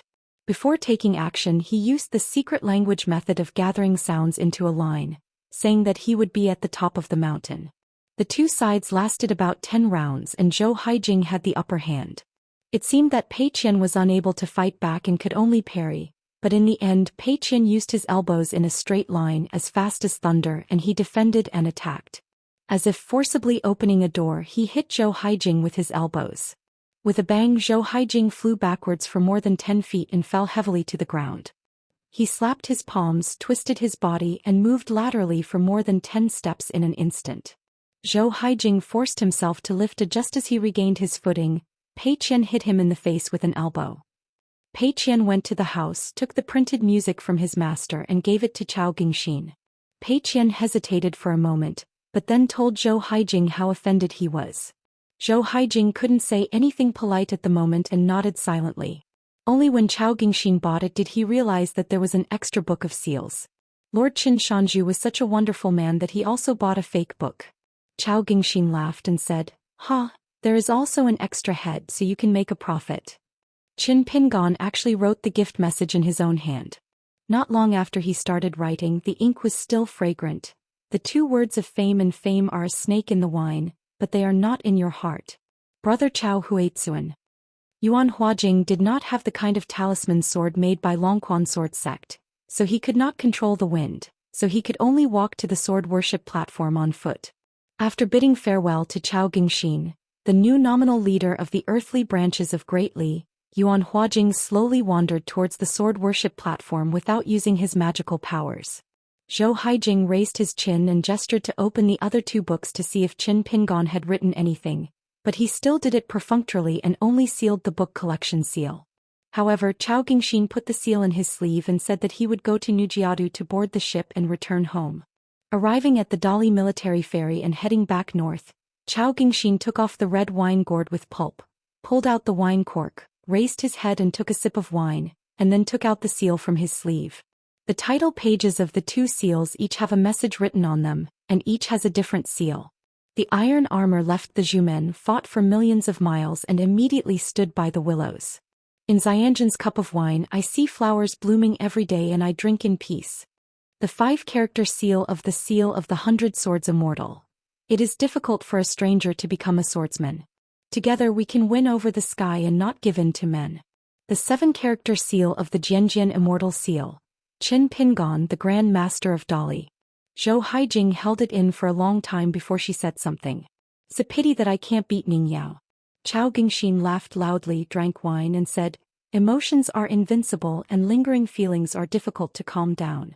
We are obsessed with men and women and we are fighting against them.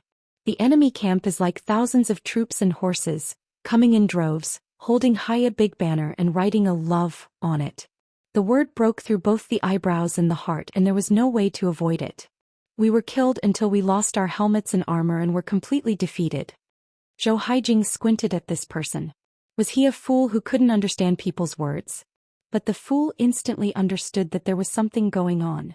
Not long after Chao Zhengxin's military ferry left Nujiadu, another cross-continental ferry called Dragon Snake Trace arrived that day. It came from the Central Earth Divine Continent. It was huge but not fancy.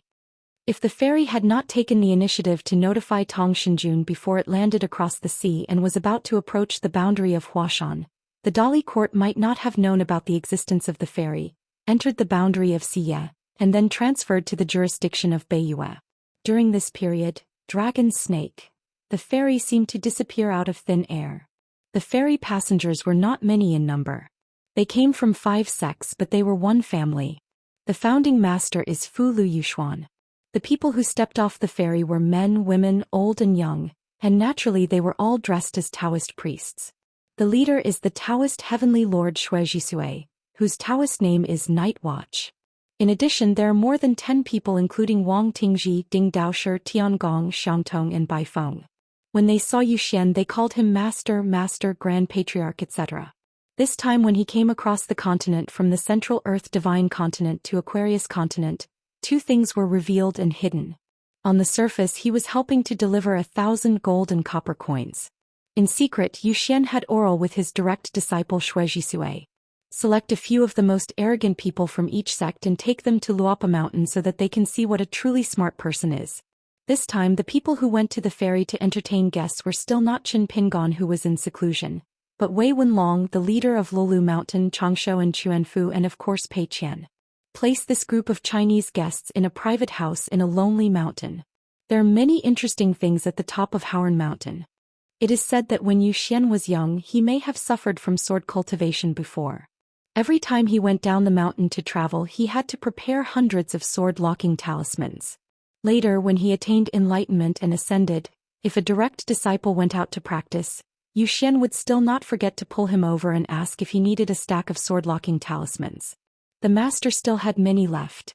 I heard that Master Qin Shan was in seclusion, and these Taoist priests had no grudges at all. It was normal for Taoist monks to stay in seclusion for several days, even months or even years. Shui Tianjin's last retreat lasted for 40 years.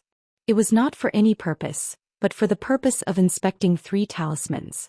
Moreover, during this trip, Master has made it clear to him that regardless of the length of time he will just stay at the Lulu Mountain of fellow Taoist Qin. You can stay as long as you can. If anyone is willing to stay there to practice Taoism for a long time, even better. When they arrived at the mountain gate archway, the white-haired boy took his name according to the rules. The gatekeeper Xian Wei felt a little ashamed when he saw this group of serious Taoist priests with an ethereal air of immortality. In this state boundary the green mountains are like books. A high mountain can match the sky and a deep mountain can lurk in the spirit. The guests walked together in the morning. The fog in the mountains lingered on my face and the breeze blew under my armpits. I was in a trance and became a fairy. Suddenly I met 2 boys on the road, one in green and one in black, bright colors. Qin Lingjun, who accompanied Xiamili on the mountain patrol, held the back of his head with both hands and shook his head. Xiamili, how come you are so happy every day? Xiaomili patted the cotton satchel lightly and even though no one was around she still lowered her voice and said, I have money. Sensing the movement in the distance, Qin Lingjun reminded him in his heart. Let's not talk for a while, there are guests. You walk behind me. Generally speaking, guests who are able to climb mountains are guaranteed to have good moral character. But if they are not guaranteed, who will scare the timid Xiaomili? What's more, the relatives and friends in the market down the mountain can also speak a few words in the dialect from across the mountain. It's hard to say whether Qin Lingjun is clever or not. But if Qin Lingjun has no experience in the world of martial arts, was he writing the collection of passers-by in vain? Xiaomi Li nodded vigorously and followed Jing Qing on tiptoe. That Qin Jianxian is really too young. Could he be a deified person? Uncle Ding, can Taoists like us really defeat the inner demons by attacking with force? What is the purpose of our ancestors asking us to walk this time? Shui Tianjun didn't say a word, so we just spent it like this every day? No matter how beautiful the scenery in the mountains is, if we walk it once or twice there will be nothing new. The group of guests walking opposite were also chatting along the way, but they used several secret talisman methods. They were not afraid that the walls had ears. It was not that they suspected Luo Shan, but that with this method they could do whatever they wanted. As the two sides approached, they stopped one after another and called the two boys. After asking, they found out the identity of the other party. The boy in green, whose Taoist name was Jing Qing, was a monk from Luo Mountain genealogy. As soon as the other party heard that they were from the lower sect of Taofu Mountain, they looked strange. The eccentric little girl in black, carrying a golden pole on her shoulders and holding a green bamboo stick, claimed to be Zhou Mili. She didn't say anything about her identity, she just tightened the string of her crossbody cotton bag, unable to hide her nervousness. Qin Lingjun exchanged a few polite words with them, which was very appropriate. This group of Taoist priests has a great background. The authentic ancestral temple is Tefushan, founded by the founder Zhou Xian, and the ashram is located at Jinfeng Peak of Zushan. A Shangzong Yuhua mountain is made of millions of talismans stacked on top of each other.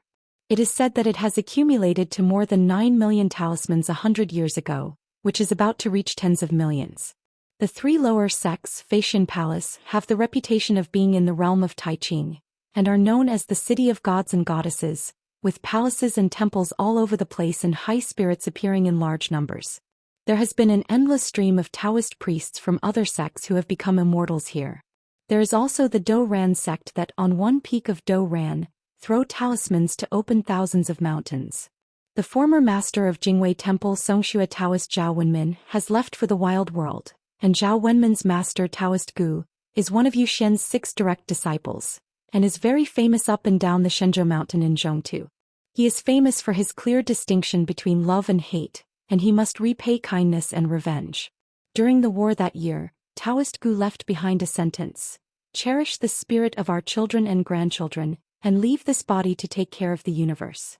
Then he wandered far away without a trace and finally died on the battlefield of Nanbosu Island. The ancestral court Taofu Mountain has the Yunmeng Cave Heaven, one of the 72 small caves. The Shangzong Yuhua Mountain holds a high-grade Taizhen blessed land. Feishan Palace and the Do Ran sect each have a medium-grade blessed land, Old Pit and Bailian. It's no wonder that every time there is a discussion in the Jinfeng Patriarch Hall, Jingwei Guan always cries about poverty.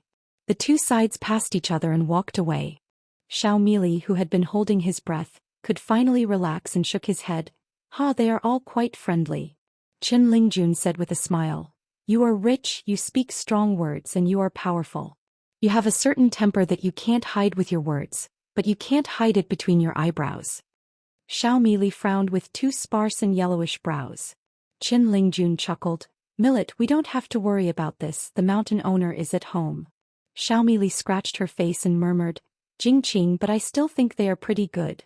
Qin Lingjun turned sideways and made a face. If even Protector Zhou doesn't feel good about it, he won't be able to reach our Lolu mountain. Over at the Fire Temple in the Great Li capital, Aunt Feng sent a rare Feijian letter to Luapa Mountain, asking Qin Pingon if he wanted to go to the Paradise of 100 Flowers. Xiaomi Li patrolled the mountain and presented the secret letter with both hands. After reading the content, Qin Pingon had no choice but to reply with a letter, saying that he would try to travel to the Middle-earth Divine Continent by the end of this year, but he did not make any guarantees. If it was extended to the middle of next year, there would definitely be no problem. In that secret letter, Aunt Feng also mentioned an unsubstantiated Gong Wei Yen theory. It turned out that Hao Su, who was born in a certain blessed land, had taken refuge in Baihua Paradise before becoming a criminal officer, and had a relationship with a certain blessed land. There is a flower named Xianxia, who is very chewy. When you get there, you will have the opportunity to help determine the authenticity. Qin Pingon was not interested in these. He just remembered a very charming ancient poem, Xianxia was indifferent and deeply trusted Hao Su. Wei Bo came to Fuyao Lu and said that he had just attended the meeting in the imperial study room. His Majesty the Emperor, who was so patient, couldn't help but hint to himself, when did the great Li dynasty announce something to Ezhou? Qin Pingan said slowly, waiting until he had figured out how to deal with those mountain and water gods whose golden bodies were still suppressed in the southern part of Aquarius continent. Wei Bo nodded and said that this matter indeed needs to be treated with caution. The old master Lu Yong met Qin Pingan before, and in a few words he agreed on the appointment of Zhao Zhu as the guest minister of the Mountain Master Qin. Perhaps he noticed the sluggish state of Mountain Master Qin. Lu Yong didn't even mention having a few drinks, and soon he said goodbye and left. He just said hello to Qinghu Palace before the next meeting at the Chesapeake Patriarch Hall, and he would bring Zhao Zhao to Lolu Mountain to reminisce about the past, just like drinking wine, the later the time the more mellow it tastes. The old master didn't even let Qin Pingan go to the gate of the mountain, saying that he had already made an appointment with fellow Taoist Jingqing to visit the Tiefu River Water Mansion and meet the new Mandarin Bai Deng. Qin Pingan always smiled and nodded, saying yes. There are new 3 brothers of the Great Dao, in Luo Luo Mountain. The dragon seed sword cultivator is Bai Deng and his Dao name is Chao Jun. Now he has been promoted to the high water of Tiefu River. Yupu realm Gao Geng is the disciple of Liuxiao continent Lao Feixing Jing Hao, and the ghost who used to be named Silver Deer in Immortal Hairpin City but now has his name changed to Xing Rong. On Lulu Mountain the 3 of them accompanied the boy in Tsing Yi and drank like water. The 3 brothers who had been through thick and thin together were now rich and powerful, and no one dared to mention a word of wine. Gao Geng never returned to Qinggong Mountain in Luxiazu. His master ordered him to stay here for a while to get on good terms with fellow Taoist Jingqing. As for the Qinggong Mountain affairs that originally belonged to Gao Geng, don't worry about it. Without him, Qinggong Mountain would still be Qinggong Mountain. But if you can take root here, it will be a great achievement. Now Xing Qiu writes in his diary every day. For example, when I went out today I failed to guard my heart and said a few words indiscriminately. It was hateful and shameful. The Confucian Taoism has been passed down from generation to generation. It has 3 columns since ancient times. The most sage ancestor created the world and led the ceremonial saints and the Confucian temple to worship the 72 sages. Like the dawn of the day, it shines through the ignorance. This is 1 column. Literary sages studied heaven and man as if the sun was in the sky, 2 vertical lines. When he was in hiding it was like the sun was shining again, which was the 3rd vertical. All these 3 aspects of Taoism are related to the day and the time. Those of us who study Taoism must not be ignorant of it. It was originally a little note written in a personal diary, but somehow it was read by Mr. Yin Guan. Xing Qiu, who was sitting at the table complacently, received a solid brick on the back of his head. Senior Jingqing has misled me too much. Didn't you agree that your mountain master doesn't like to be flattered by others, and he only praises his husband the old scholar for his great knowledge, and praises him as an out-and-out scholar, so he must have merit but no fault? As a result, when Mr. Lu and the boy in green pressed their cloud heads and came to the Tiefu River, they each made secrets to divert the water. When they arrived at the gate of the water mansion, the water god Bai Deng and Xing Qiu, who was half the mastermind of the water mansion, were already waiting there. After getting married, he entered the mansion and walked through the corridors until he came to a place specially designed to entertain distinguished guests. Lu Yong saw the smiling Master Qin standing at the table, setting out the food and wine, waiting for them to sit down and put down his chopsticks. The old man was moved, but he didn't say anything. He was still drinking when the table was served. Qin Lingjun made clear arrangements for the meal for Mr. Lu.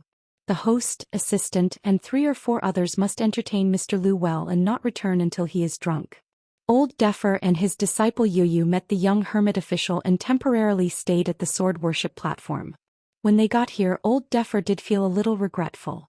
Not to mention the boundaries of Longquan County, it was the entire mountains and rivers of Dali Chuzhou. In the eyes of the old deaf child, it is only the size of a palm.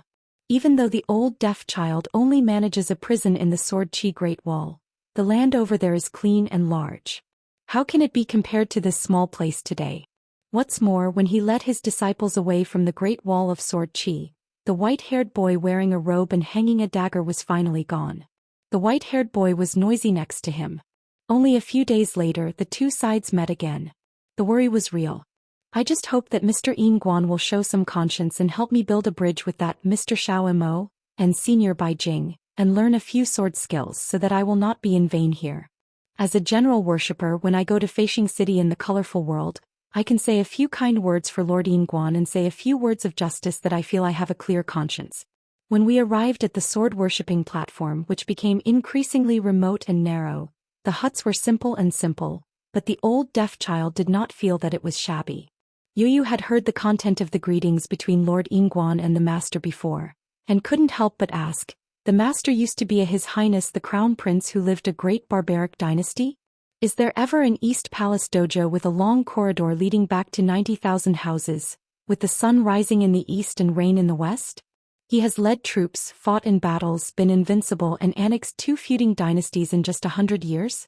The old deaf boy smiled and said that it was from the old almanac thousands of years ago and was not worth mentioning. If a place can be truly called a small and elegant place, it is not the number of houses in the old residence, but the number of houses in the old house. The scorching sun is hanging in the sky, allowing tens of thousands of female officials to move out their dressing mirrors, just like a bright sun shining on the earth and reflecting in the sky.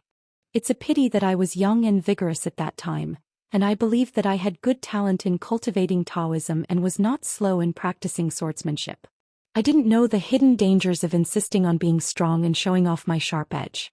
When I inherited the throne, I was actually the emperor for a few days. Looking around, everyone was already in my own land. I sometimes feel unheroic, so I want to go to the Great Wall of Sword Qi and meet those old swordsmen who can carve words on the wall. Yu then asked a question that all the local sword cultivators in the Sword Qi Great Wall wanted to know. Master, which old swordsman did you lose to back then? With this question, the disciple asked about the most itchy place in the old deaf boy's life. It turned out that Gontang, who had the Taoist name Longxing, took the initiative to climb to the top of the city alone, holding a sword with one hand, looking at Zixiong, ignoring all the swordsmen, and threatened to challenge the boss swordsman to a duel. Like that young man at the foot of the mountain seeking fame without hesitation. At the sword-worshipping platform, in addition to Guizhujiu, who often goes out alone, there are also Nailin Yuzhao and Yao Xiaoyan. 2 girls, one has accepted Changming as the master, and the other has become the master of the white-haired boy who calls himself Kong Ho. There, in fact, the master is not a swordsman, but neither the master nor the disciple thinks there is any problem. Yuan Huajing came and asked questions humbly. The old deaf boy answered all his questions, but he sighed in his heart. He had only been here for a few days and he had to start going back and forth to sing? Too bad, I really don't fit in with Luo Shandao. The white-haired boy who had been temporarily removed from the alliance happened to be here too, laughing and jumping up and down with his disciple Yao Xiaoyan, comparing their heights. One asked the master, "Do you want to start practicing swordsmanship?" One replied, "Disciple, what's the rush? You are a genius with 3 natal flying swords. The 3 sword refining techniques I taught you, just learn and practice them slowly. No one can do it if the ancestor of Guan keeps it. On your side." Xiego glanced at the white-haired boy who understood. "Are we going to play with millet grains? She is patrolling the mountains, go away." On the Jisa Peak Mountain Road, a cheerful little girl in black and a laughing white-haired boy walked sideways on the road with their hands intertwined, just like they were carrying a sedan chair for a girl in a mink hat. Near the Patriarch Hall, a group of Taoist priests happened to be walking towards them. The old Taoist priest, led by Shui Tianjun of Fixianging, saw this happy scene. He smiled knowingly, nodded to them, and then took the initiative to lean against the cliff and give way to them. After debuting, several Taoist priests behind him imitated his example. Xiaomi Li plucked up the courage to thank the Taoist priests. Shui Tianjun looked gentle and smiled to be polite to his friends. The white-haired boy carrying the sedan pretended to be blind, and the girl in the mink hat sitting in the sedan pretended to be mute. She only had millet grains and she wanted to say something to Jing Qing. "Look, you are a good man. I already had some spare time on hand and I got the 1,000 gold and copper coins sent by Master Yu, plus the more than 200 coins that Yu Shiwu insisted on giving, but couldn't accept without accepting them." Qin Pingon began to refine the sword Moon in the Well, to improve his rank, hoping to achieve the expected division of 800,000 with one sword. If there were millions, it would be an unexpected surprise. To be cautious, Qin Pingon thought about it and asked Xiago to come over to help protect the gate. At the same time he asked the old deaf man to go to Taoyu Mountain to teach Taoism in place of Xiego. Xiego felt that Qin Pingan was making too much fuss. The master of Bixiao Cave had given a large array of Luoluo Mountain as a gift. Is this necessary? Xiego patted his mink hat and remembered it. He blamed himself for letting slip what he said about the swordsmanship that can cut the lines of cause and effect, which is not much inferior to that of Chunyang Luyen.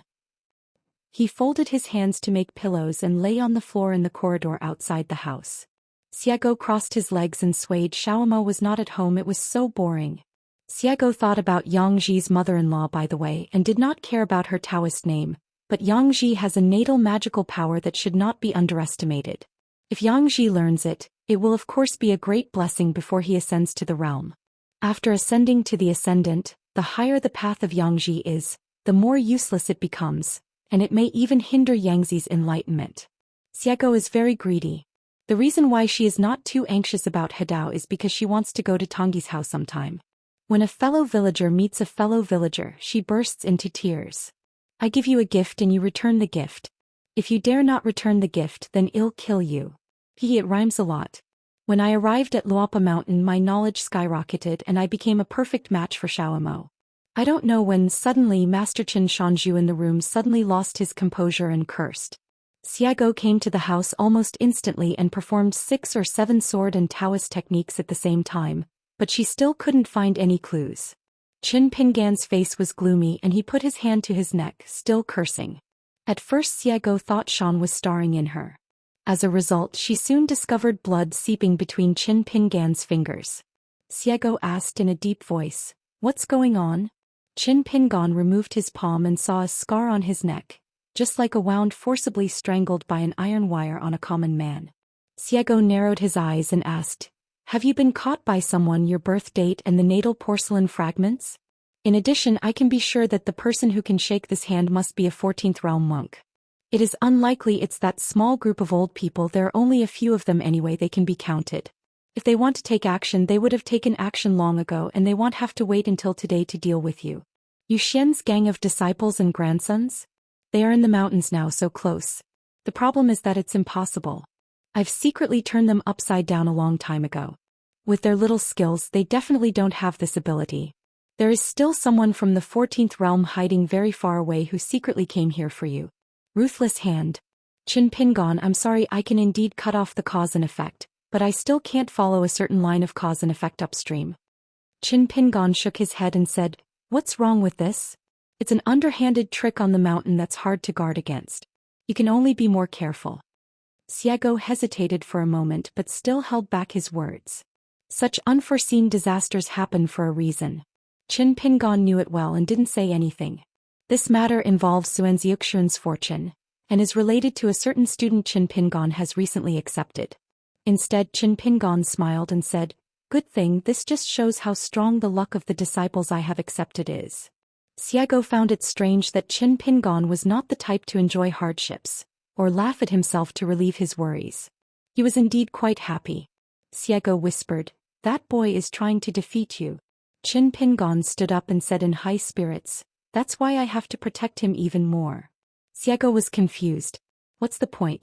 At the same time, Qin Pingan looked at Xiego, who immediately nodded and said, "I promise not to tell anyone about this." Seeing that Qin Pingan was still not satisfied, Xiego could only add weakly, Okay, Xiaomo is no exception." It wasn't until this moment that Xiego truly understood why Xiaomo was willing to stay with this person. Qin Pingan and Xiaomo are both strong men.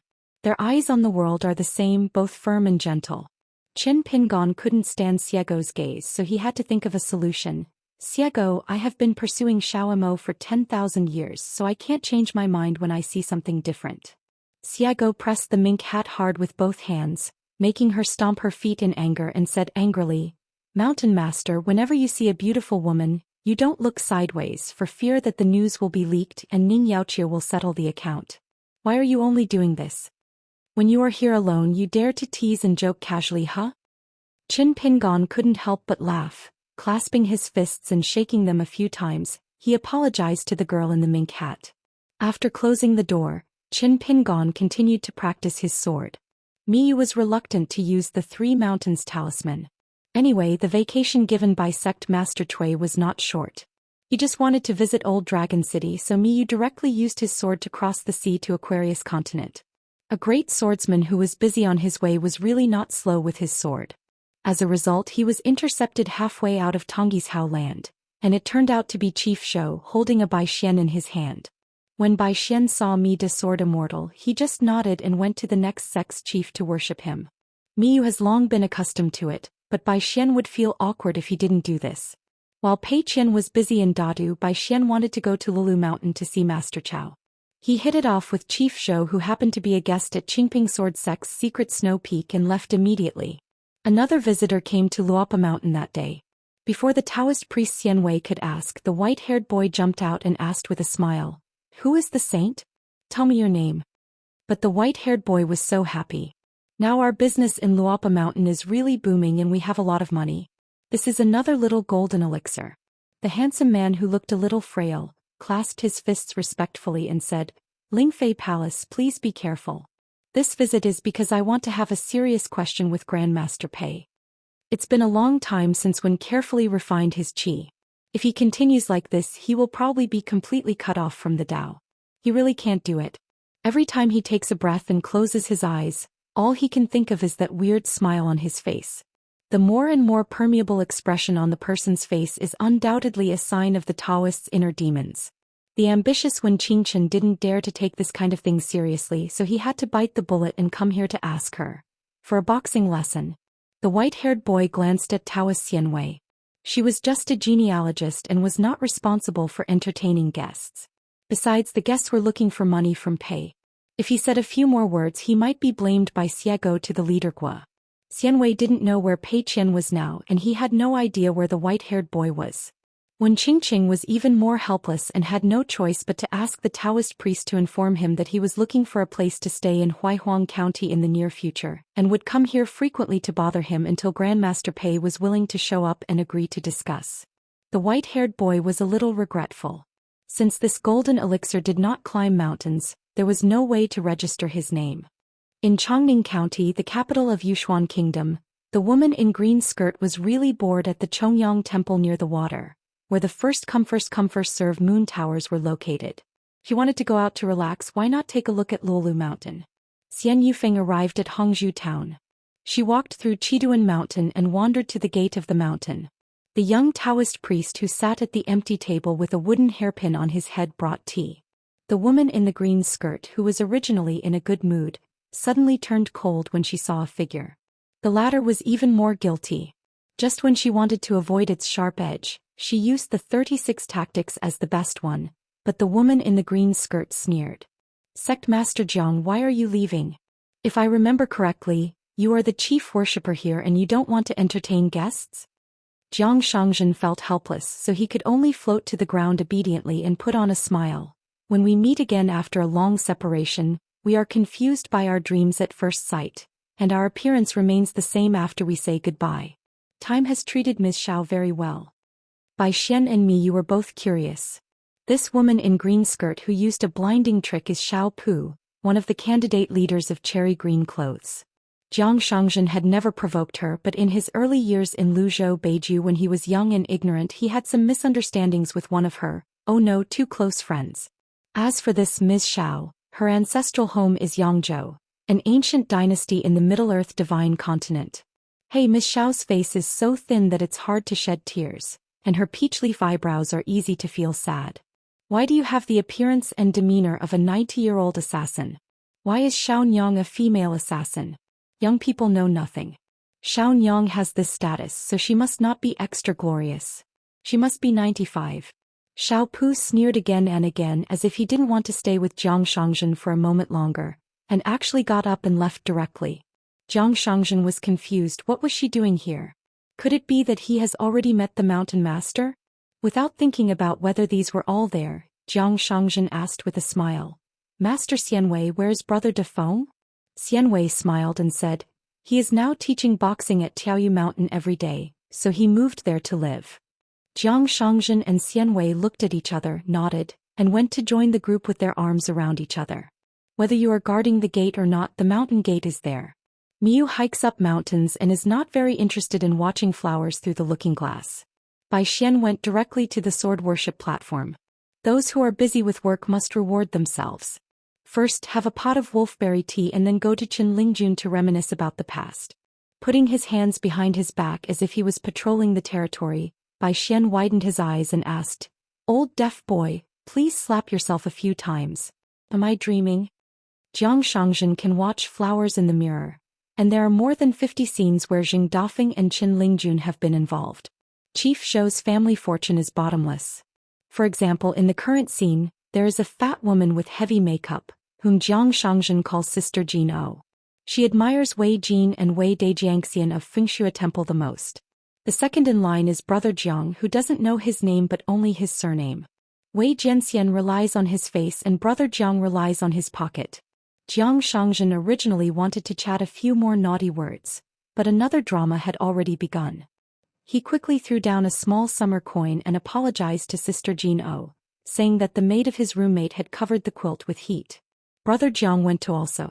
There is a loose sect called Daojiang sect, with monks from 3 continents including Tongye continent, their hometown Luzhou, their second hometown Beiju and Alping continent, where their own sect is located. There is a Bengluo Zhenjuan, who claims to have a blood feud with Jiang Shangzhen. After all the hard work, relying on diligence, crazy spending of money and all kinds of crazy dog bites, he finally got to the high position of the third in command. Climb 2 more steps and our second seat Jiang will become the leader of the clan and take the top spot. When Jiang Shangzhen opened the mirror in a hurry, he heard someone ridiculing the thief Jiang that he was an embroidered pillow with a deep and short hair, and a whip that could not reach him. Some people were cursing the thief Jiang for not being able to earn half a copper coin anymore. He got up early in the morning to pick up dung and was starved for 3 days. No shit. Jiang Shangzhen immediately threw down several xiaoshu coins and cheered repeatedly. When he heard the familiar voice of Zhenjuan Bengluo, he really felt like he was the backbone and the backbone. All of a sudden they spent money just to shout out compliments. The wise and divine warriors of true Lord Jiang Xishi were destroyed. The woman who was the chief worshipper of the Daojiang sect smashed several small summer coins in one breath and said in a fierce voice, "I will one day chop off the extra stuff in that guy's crotch and make it into wine." In other places, if a woman said such words, it would be like injuring the enemy by 1,000 and losing 800 by herself. But it was different for Jiang Zong. Immediately people started throwing money and cheering. The woman threw another small summer coin and asked with a smile, "If Zhenjuan is defeated, are you playing an empty city trick with me?" Jiang Shangzhen quickly removed the mirror and silently said, "Don't panic." They were taught boxing by Grandmaster Pei himself and they walked 6 steps for 2 hours that day. Now the 8 of them practice boxing even more diligently, and when they learn boxing from Master Tsun they feel a bit awestruck. On the other side of the mountain behind Lulu Mountain, there lived a pair of young Chao Yin and a young girl Chao Yang, children of the Chao family of the Shangzhou kingdom. One was named Feng Xing and the other was nicknamed Wu Tong. Chao Yin is a swordsman who is a bottleneck in the Sevuing realm, and Chao Yang has just reached the 5th realm.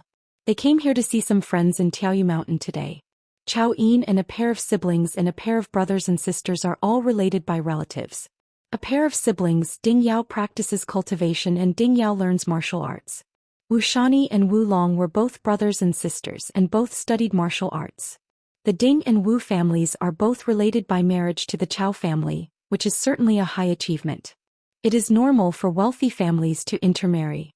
Ichi Lane and Cheer Street in Dali capital have always maintained a tacit understanding that there are almost no marriages between 2 people with surnames from the Shangzhou kingdom. There are occasional exceptions, but they do not dare to make a big deal about it. I wish I could skip all the complicated etiquette and just throw it into the bridal chamber. Chao Yin is not worried that there will be cuts in Lulu Mountain. The man in Qianlu Street is in urgent need of help. Qiao Xingbao? Master Jing probably didn't wash his feet all year round. When he was not teaching boxing he would sit on the bench, take off his cloth shoes and pick his feet. Because Master Jing was sure that he was a real expert with a lot of knowledge, there were still a few teenagers who were willing to squat aside and ask some questions about boxing techniques. All of them felt that learning boxing was not easy. Jing Dafeng answered a few questions casually, and suddenly handed his hand to a young man named Wu Shange. "Smell it, is it hot and sour? Or is it fragrant?" Wu Shange rolled and crawled away, but Master Jing said from behind, Watch where the little thief is going. Here Chao Yin chatted for a while with Mr. Zheng, whom he was very familiar with, and then reminisced about old times with Wu Xian and the others before taking Chao Yang elsewhere. Zheng Dafeng smiled at a silent young man beside him and said, "The boxing is my own boxing. Don't fight for 3 inches of energy or make the young man's head turn gray." Qin Lingjun learned that Bai Xian had returned to Luopa Mountain. While going to the sword worship platform to find Bai Xian, he secretly informed Pei Qian. In Luolu Mountain no one loses in terms of seniority. If we talk about the iron bones and the thin sky, the little boy in green clothes is the best one compared to me. Speaking of Chaiden's loyalty. The white-haired boy who likes to speak of the Yingguan ancestor also has a few brushes. As for Bai Xian, after all, he is still young, so he is still a little behind in his ability. Grandmaster Zhong Qianzhong, the best martial artist in the world in Lotus Root Blessed Land, and Mayumi the Great Sword Immortal, it can be said that they hit it off. It's probably a case of heroes cherishing heroes. Lying on a chair and enjoying the sun. When it was time to eat, they went to the old cook's place. Zhong Qian made a few picks and made an appointment about which dishes to cook for the next meal and what wine to drink for supper tonight. In the twilight of this day, on the steps of the main road of Jiling Peak, Miyu and Jiang Shangzhen grabbed one of Xiao Mili's little hands respectively, and they helped her hold the golden pole and the green bamboo stick. Xiao Mili grinned and was as big as a dustpan, laughing and flying. "I'm flying. Let's go to the top of the mountain together." On the top of the mountain, a Taoist priest from Yuhua Mountain who was enjoying the scenery couldn't help but ask, "Who is Mi Jianxian?" Another Taoist priest from the Do Ran sect asked, "Dare he be Mr. Jiang, the leader of the Jade Gui sect?" Mi was too lazy to reply. Mi didn't mind being scolded by his own family as Mi Jianxian. Jiang Shangzhen smiled and nodded. "Mi Jianxian belongs to the Qingping sword sect, and I am the chief minister of Luopa Mountain. I cannot afford to be disrespectful to outsiders." Xiaomi Li quickly asked Chief Zhou and Yumi to put him down, and with a straight face, he had a decent Taoist inspection with the Immortal elders. The Taoist priests couldn't help but look at the little girl in black a few more times. When she saluted like this, almost all the Taoist priests returned the salute, except for a young man with a stern face who remained silent. Miyu glanced at the young man, Jiang Shangzhen smiled, and neither of them said anything. How could Xiao Mili care about these details? He was too busy having fun. In addition to Fuyao Lu, which is temporarily used as a dojo, and the bamboo building at Jiling Peak, Qin Pingon actually has a private house, but he never lives there. Whether he studies or sleeps, he still chooses to stay on the first floor of the bamboo house. Today the house is a bit lively because the owner of the mountain said that he would entertain guests here, so Nwanshu was busy in the kitchen, preparing ingredients. The stove was filled with various dishes and condiments, and a handful of millet grains were held in his hands. The bamboo fire blower was sitting on a small bench, shaking her head and grinning. She was familiar with it first and practiced it. She was already in place and ready to start work at any time. As half the host, the boy in green would go to the Shinto mountain road from time to time to take a look. Not only was he worried that the brother Yujiang water god would be delayed on the way, but he was even more afraid that the master of the mountain, who was still studying on the first floor of the bamboo house, had a heavy workload and would regret it temporarily. If you say you can't come, you won't come. You can. The water of the river was flattered and had to cheer up. After all, he was going to go up the mountain to the water god, and the top of that mountain was called Luopa Mountain. Just because Qin Lingjun sent a letter to King Jianshui Mansion yesterday, saying that he wanted to invite him to the mountain for a drink.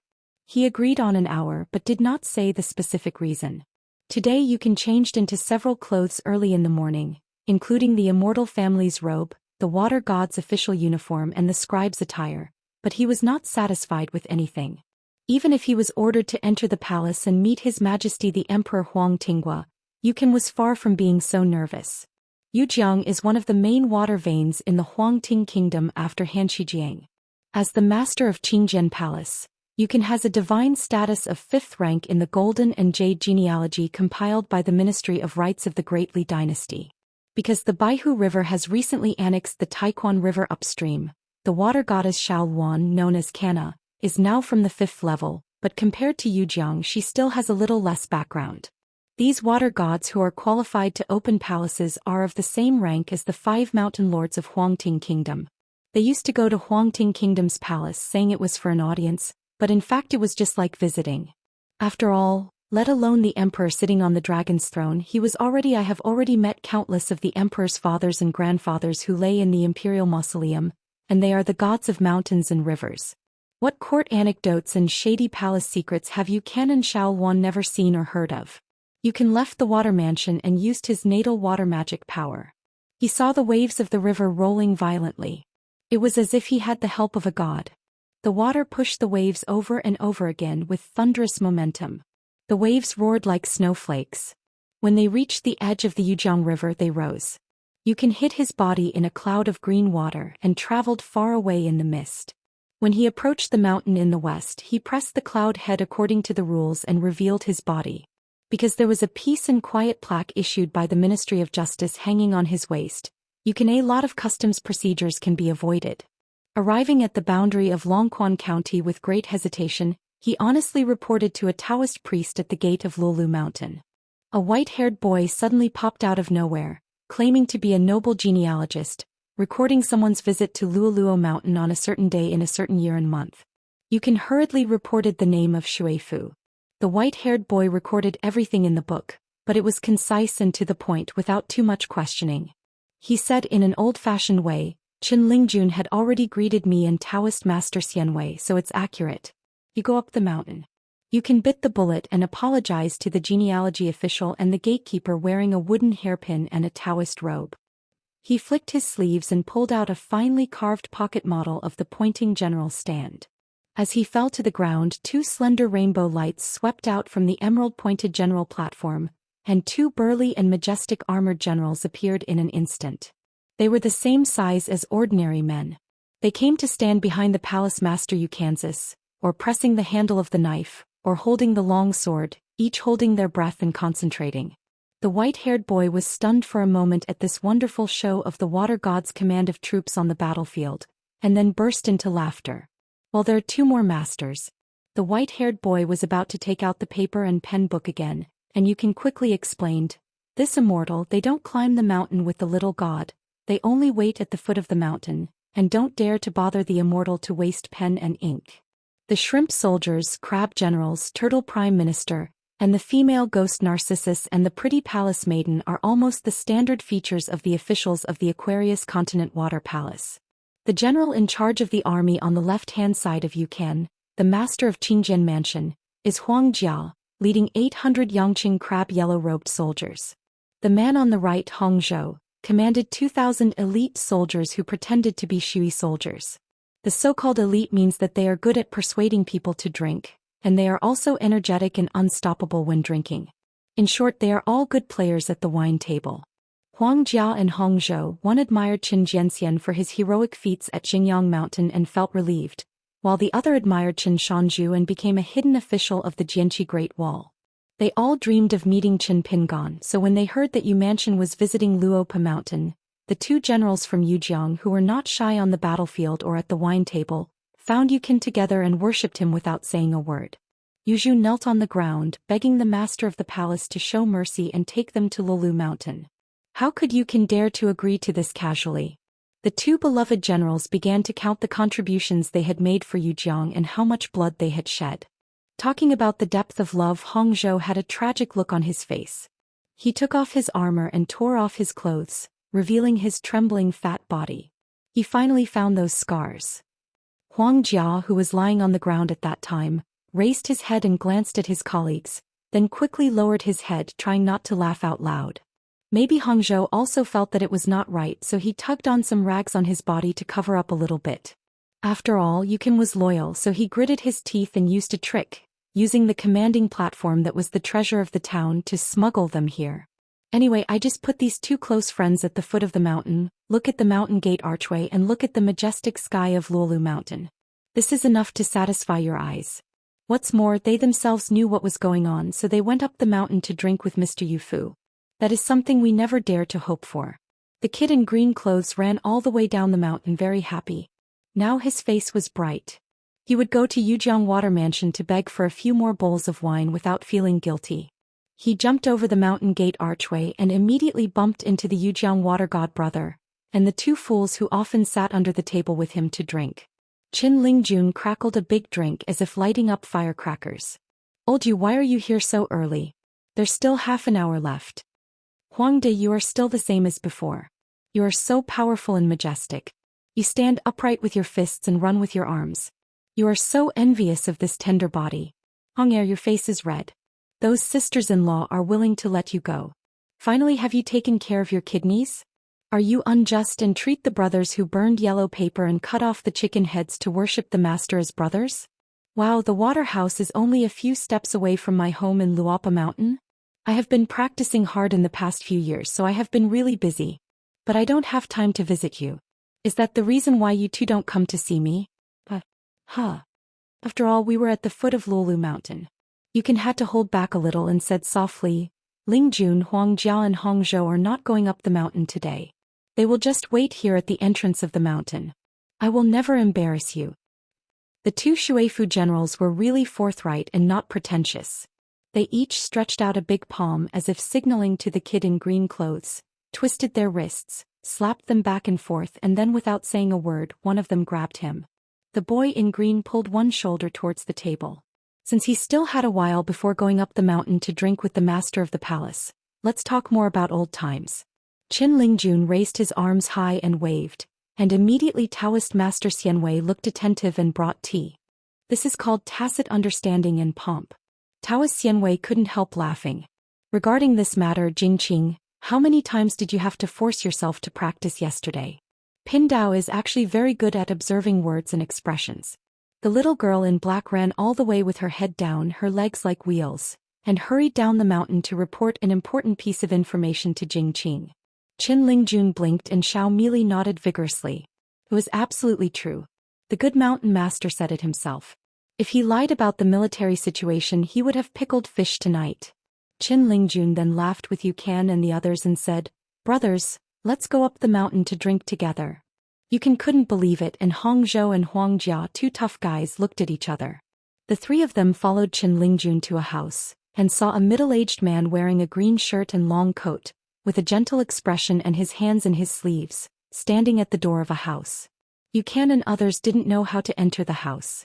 Qin Lingjun hesitated to speak, but the mountain master just rubbed his head.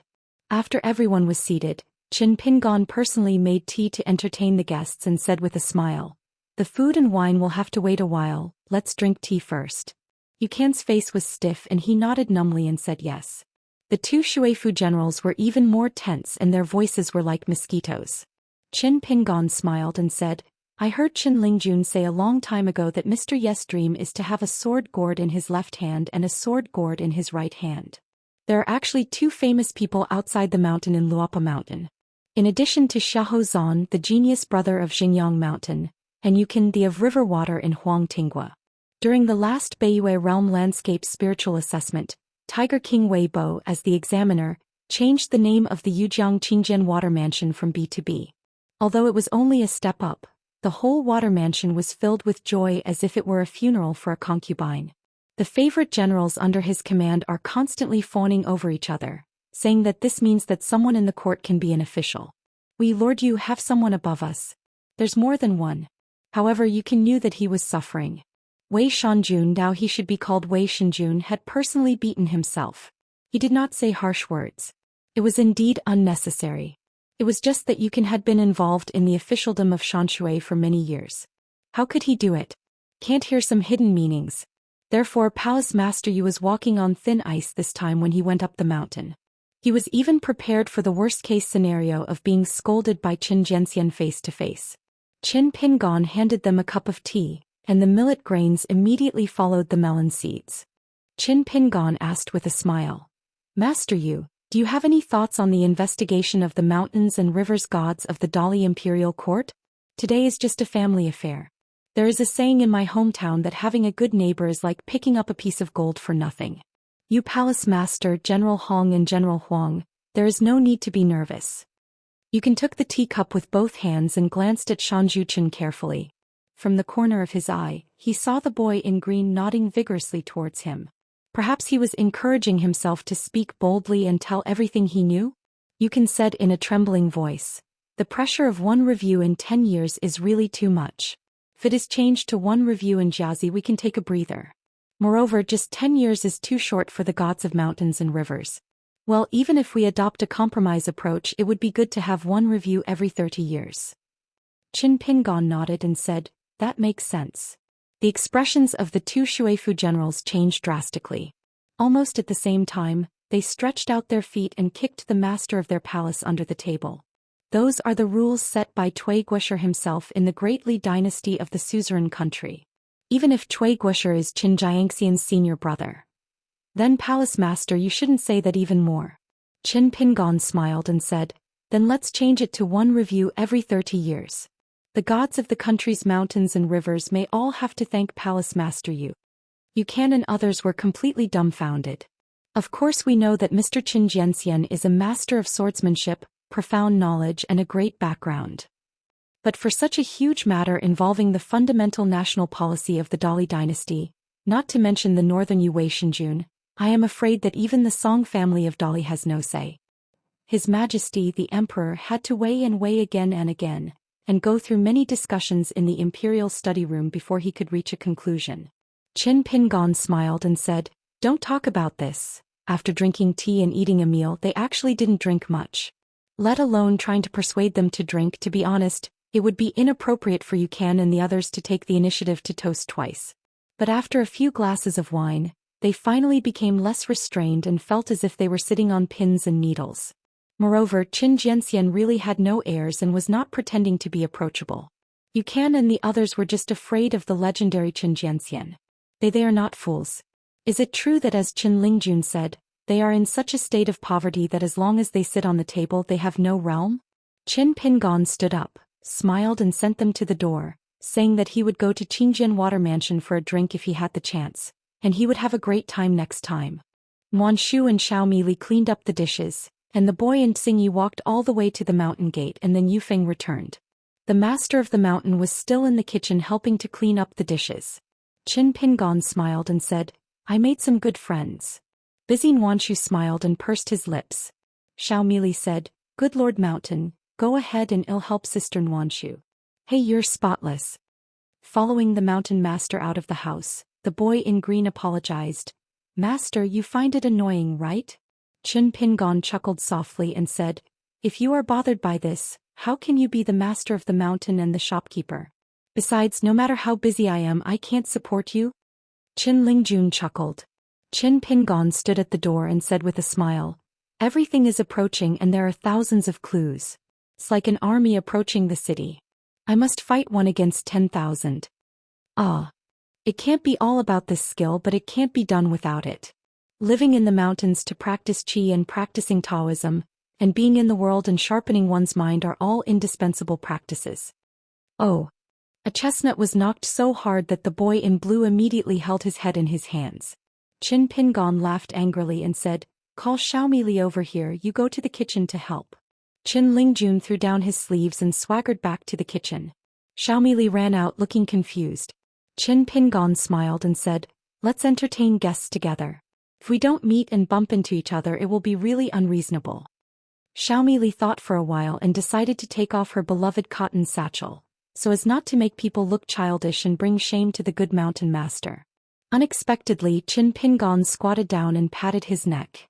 Xiaomi Li scratched her face and hugged the good mountain master's neck. Qin Pingan stood up and walked towards the adjacent Yajing houses. Riding on Qin Pingan's neck, Xiaomi Li whispered, when you get to the door, put me down and the good mountain master will knock on the door again.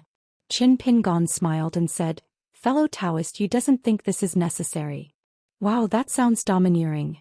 That's necessary. I'm an old man. The big water monster from Mute Lake who lives in Lulu Mountain, placed his hands on Qin Haoran's head. Sort of coming. Chapter 1231. Chapter 1231. Qin Daoyu closed the door to entertain guests. Qin Pingan asked Xiaomi Li to knock on the door.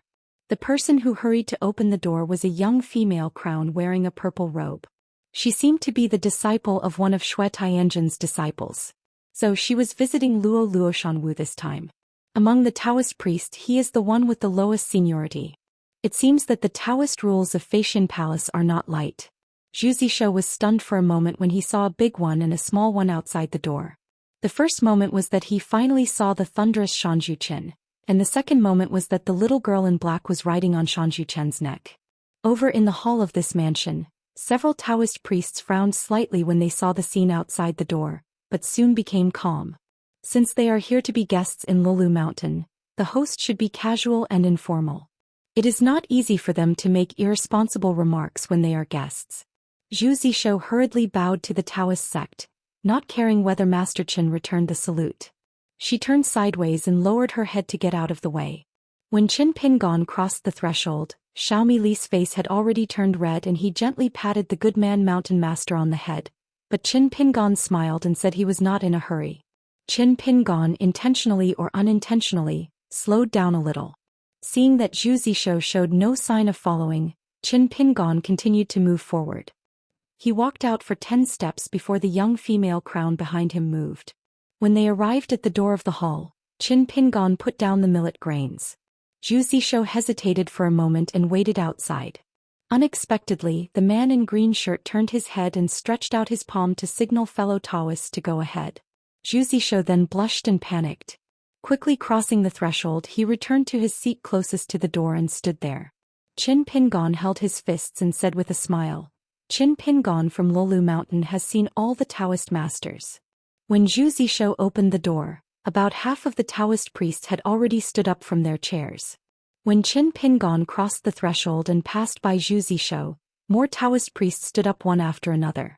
Until Qin Pingon came to the door of the hall, only the next young Taoist priest still sat still. When Qin Pingon signed up for his number, he slowly stood up, still a beat slower than everyone else, and returned a scrawled bow. The main room is spacious enough to accommodate a dozen chairs. The 2 chairs are still empty, so they are naturally prepared for the real owner of the mountain. Qin Pingon smiled and said, "You're welcome, let's sit down and chat." Lifting up his green shirt and long coat, slightly exposing the pair of cloth shoes on his feet, Qin Pingon slowly sat down, sitting opposite Shui Jisue, with millet grains and the young Taoist priest sitting opposite each other. Qin Pingon reached out and patted the shoulder of Xiaomi Li next to him and introduced with a smile, "She is the protector of our Lulu Mountain, Xiaomi Li, and she has no name yet. So next time I go to the Zhongtu Confucian Temple I will ask for help. Xing Shiping can help her choose a better Taoist name." Xiaomi Li was holding her cotton satchel with one hand and gently scratching her face with the other hand. She was embarrassed, really embarrassed. She was so embarrassed that the table was so big. Shui Jisue nodded to the worshipper who protected the mountain and said some kind words. Pindao would like to wish Zhou worship a good Taoist title. Shui Tianjun introduced the Taoist priests on his side. Many Taoist priests suddenly realized that it was no wonder Mi Yu and Jiang Shangzhen loved this little girl so much. It turned out that she was a hidden mountain priest. The larger the sect and the Immortal mansion, the more aloof and distinguished the guardians and worshippers are. For example, in the Celestial Master's mansion in Longhu Mountain, isn't there a 10-tailed celestial fox named Lianzhen? As the authentic ancestral Taofu Mountain, a total of 4 Taoist priests came this time. A Taoist genius from Hebei Peak, a Xiangtong with a young Taoist appearance, her master is Yang Xianbao. He has a very special status. She was formerly Yu Xian's founding disciple. She was reincarnated by Bingjie. Yu Xian personally found her in the mountain and took her in again. He is a direct disciple, so Yang Xianbao has been the master of Hebei Peak for 2 generations. Yang Xianbao, who has a withdrawn personality, has devoted himself to Taoism for 2,000 years, and has only one direct disciple like Xiangtong. Therefore the young man has followed the master many times and went to Yunmeng Cave to practice Taoism. Yang Xianbao even invited the master to visit Hebei many times. Feng personally taught Xiangtong the Taoism of talisman. Therefore in Taofu Mountain Xiangtong is famous for his seniority, talent and vision. In addition, the 3 most famous adjacent peaks of Taofu Mountain, the first peak, the second peak and the third peak. Their names may seem careless but they mean a lot. This time there is 1 person from each, Liang Chaoguan, Wenxiao and Xieshan.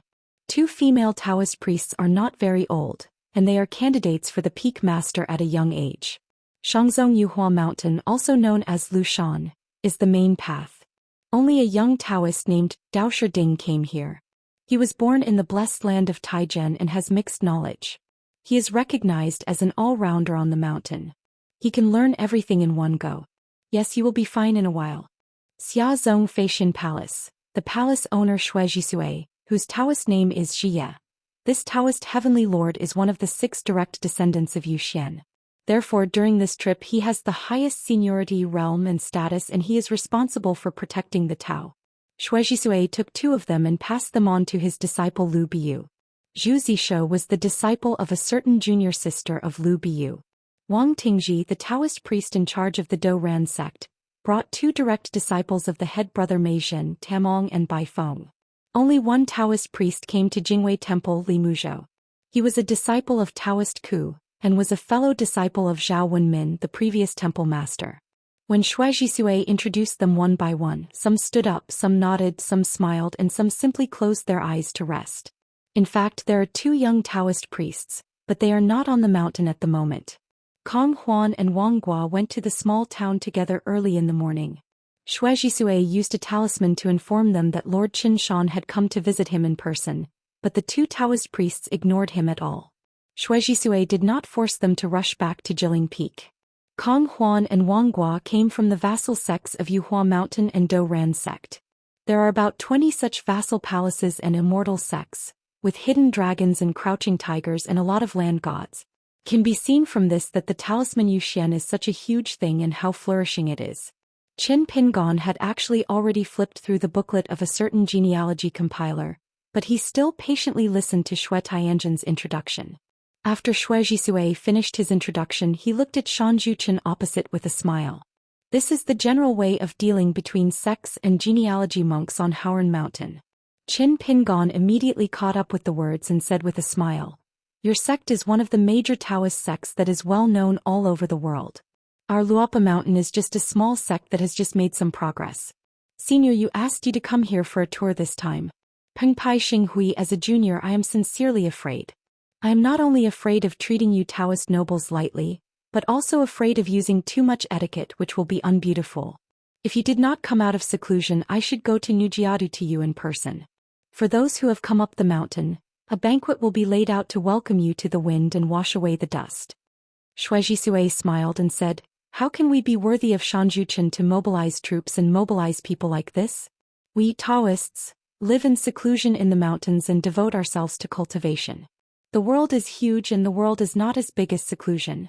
Shan Zhuchen can take the time to see you today, which has surprised us. Very happy. The next step is for you to say whether you have been to such and such a mountain, and I will say that I have been. The scenery is quite good and the features are rare to see elsewhere. You tell me how ancient the monument is at the entrance to a certain Taoist temple in Feixian Palace, and I tell you where it is. Shan Zhuchen is welcome to go there to carve the monument when he has time. You can ignore the fact that outsiders are banned from copying it all year round. In short, it is reciprocating kindness and reciprocating courtesy, which is good for both parties." Despite the harmonious chat between Master Qin and Palace Master Shui, they would have to drink several glasses of wine and drink tea with several pots of boiling water to avoid being thirsty. The drowsy Taoist Ding, who was struggling to regain his energy, slightly raised his eyelids when Qin Pingon sat down and began to speak. As he listened, he seemed to be getting sleepier. He shrank his neck and spoke briefly. He adjusted and found a more comfortable sitting position or sleeping position. In fact, this young Taoist priest who was born in Taijian Blessed Land is not considered young in terms of real age. After all, he has 200 years of Taoism. But if you include the immortal realm he has just entered, he seems too young. However, this person is in Qin. Before Pingan entered the door, he could be said to be one of the most polite Taoist priests. But when Qin Pingan opened his mouth, he felt bored. The Luolu mountain that I longed for turned out to be just that, and the young hermit official who was fascinated by it was also a common person. A trip in vain. The Xiangtong sat sideways on the chair, held his chin with one hand and yawned, but at least he didn't make any sound. Bai Feng was bored, raised his feet and touched them lightly. I wonder if Wang Gua will bring some delicious food back to the mountain during this trip. If I had known, I would have accompanied her to Huaihuang County. Wang Tingji, Liang Chaoguan, Xiashan, they are all fine. After all, they have seen many similar scenes. Maybe in another scenario, Wang Tingji, the founder of the Daoist sect, and Liang Chaoguan, the first peak of Taofu Mountain, might be the first to greet each other. Wuxia, who came from the lineage of Erhu Peak, was full of energy. From the moment Shan Zhuchen appeared, her eyes never left the man in green shirt. To Fushan, together with the other 4 sects, plus those vassal sects, conferring Taoist priests and immortal descendants of various sects, servants, and a number of resident Taoist priests in vassal palaces and temples. There are as many as 50 or 60,000 people. There are those good people who are full of food and have nothing to do, so they selected a few fingy female crowns who are the most popular. She has two very close friends, senior sister Yuoshan and junior sister Jing Weiguan. They are on that list. The people on the list were all famous beauties. When they heard that they were coming to Luoluo Mountain in Aquarius Continent, they almost went crazy when they could see Chen Pingon. They found Wuxia by chance. Their eyes were shining, they were scrambling for the first place, and they were talking non-stop. One senior sister secretly gave Wuxia a fan, telling her that she would secretly turn on the mirror flowers and water moon when she got to Luapa Mountain. If she happened to be there, I met Chen Pingon on the road. It would be best if I could chat with him for a few words. She would definitely shed tears of gratitude and she would be grateful. Are you a nymphomaniac? The question is, are you that? She wasn't sure about this before coming here, but now that she saw Chen Pingan's demeanor and face at close range, Wuxia wanted to tell the two nymphos that she really didn't mean it. He just said Chen Pingan's aggressive opening remarks. Maybe he wanted to give them a blow? Why should I go to the Confucian temple and find the Buddhist scholar Shi Ping to choose a Taoist title for my own guardian mountain? Wuxia almost laughed out loud on the spot. She had to hold back hard to avoid revealing her secret. She found it ridiculous, but she was inevitably disappointed. How was this different from the kind of monk who went out to show off how happy he was chatting with so-and-so when he was a guest at a certain peak in Taofu Mountain? I remember that when I was young I traveled with my master and uncle, and passed by a time-honored sect with a long history. The sect leader, who had a good appearance and good looks, was chatting and said something about the last time I had a drink with fellow Taoist you. Master's okay, just smile and listen. What's more, the other party is not lying, it is indeed true. Uncle Yi stood up and left the table on the spot without giving any face to the immortal. The problem is that even when Xia, the always unsmiling and strict Uncle Yi Dan, ranked second on the list, second only to Yang Xianbao of Hebei Peak, became weird. Zhuozai, Master Yi, is as bright and pure as practice. She is talking about her Uncle Yi, who has not had a Taoist partner yet, and has even rejected several men in the upper 5 realms. Yi Dan was refining a treasure talisman given by the patriarch himself. It was said to be an ancient relic, and its Taoism was as high as that of the patriarch Zhou Xian. He just refined it to a higher level. Legend has it that once it was sacrificed, the talisman came out like a dragon. There is a saying that Qingling is 30,000 feet tall. Uncle Yi had told her to go to the Luoluo Mountain to see what kind of person he was. When you return to the second peak, remember to let us know. In the second peak, as long as Yi Dan is willing to talk, he is more effective than the peak master. Of course Wuxia didn't dare to take it seriously, so she was looking forward to meeting Chen Pingon more than anyone else during this mountaineering trip. In the dense bamboo forest behind the second peak, facing the green mountains like a wall, the beauty leans alone against the secluded bamboo. The female crown lives in a secluded place, with yellow scrolls and green lanterns, windows and shadows. The wind blows through the bamboo forest and the ghosts whisper in the mountains. It's obviously a dojo, but because the owner has a cold temperament and keeps the door closed all the year round, it feels like a spooky ghost house. When Master Yi was at the bottleneck of the nascent soul realm, he had been to the Great Wall of Sword Qi. When Xia knew that. She also knew that he had been to the battlefield and was attacked by wild monsters. Master Yi was seriously injured because of this. It's just that happened hundreds of years ago. Logically speaking, there should be no intersection with Chen Pingon, who was lucky enough to be the last hidden official of the Sword Qi Great Wall. Since you have never been masked before, why should you pay so much attention to it?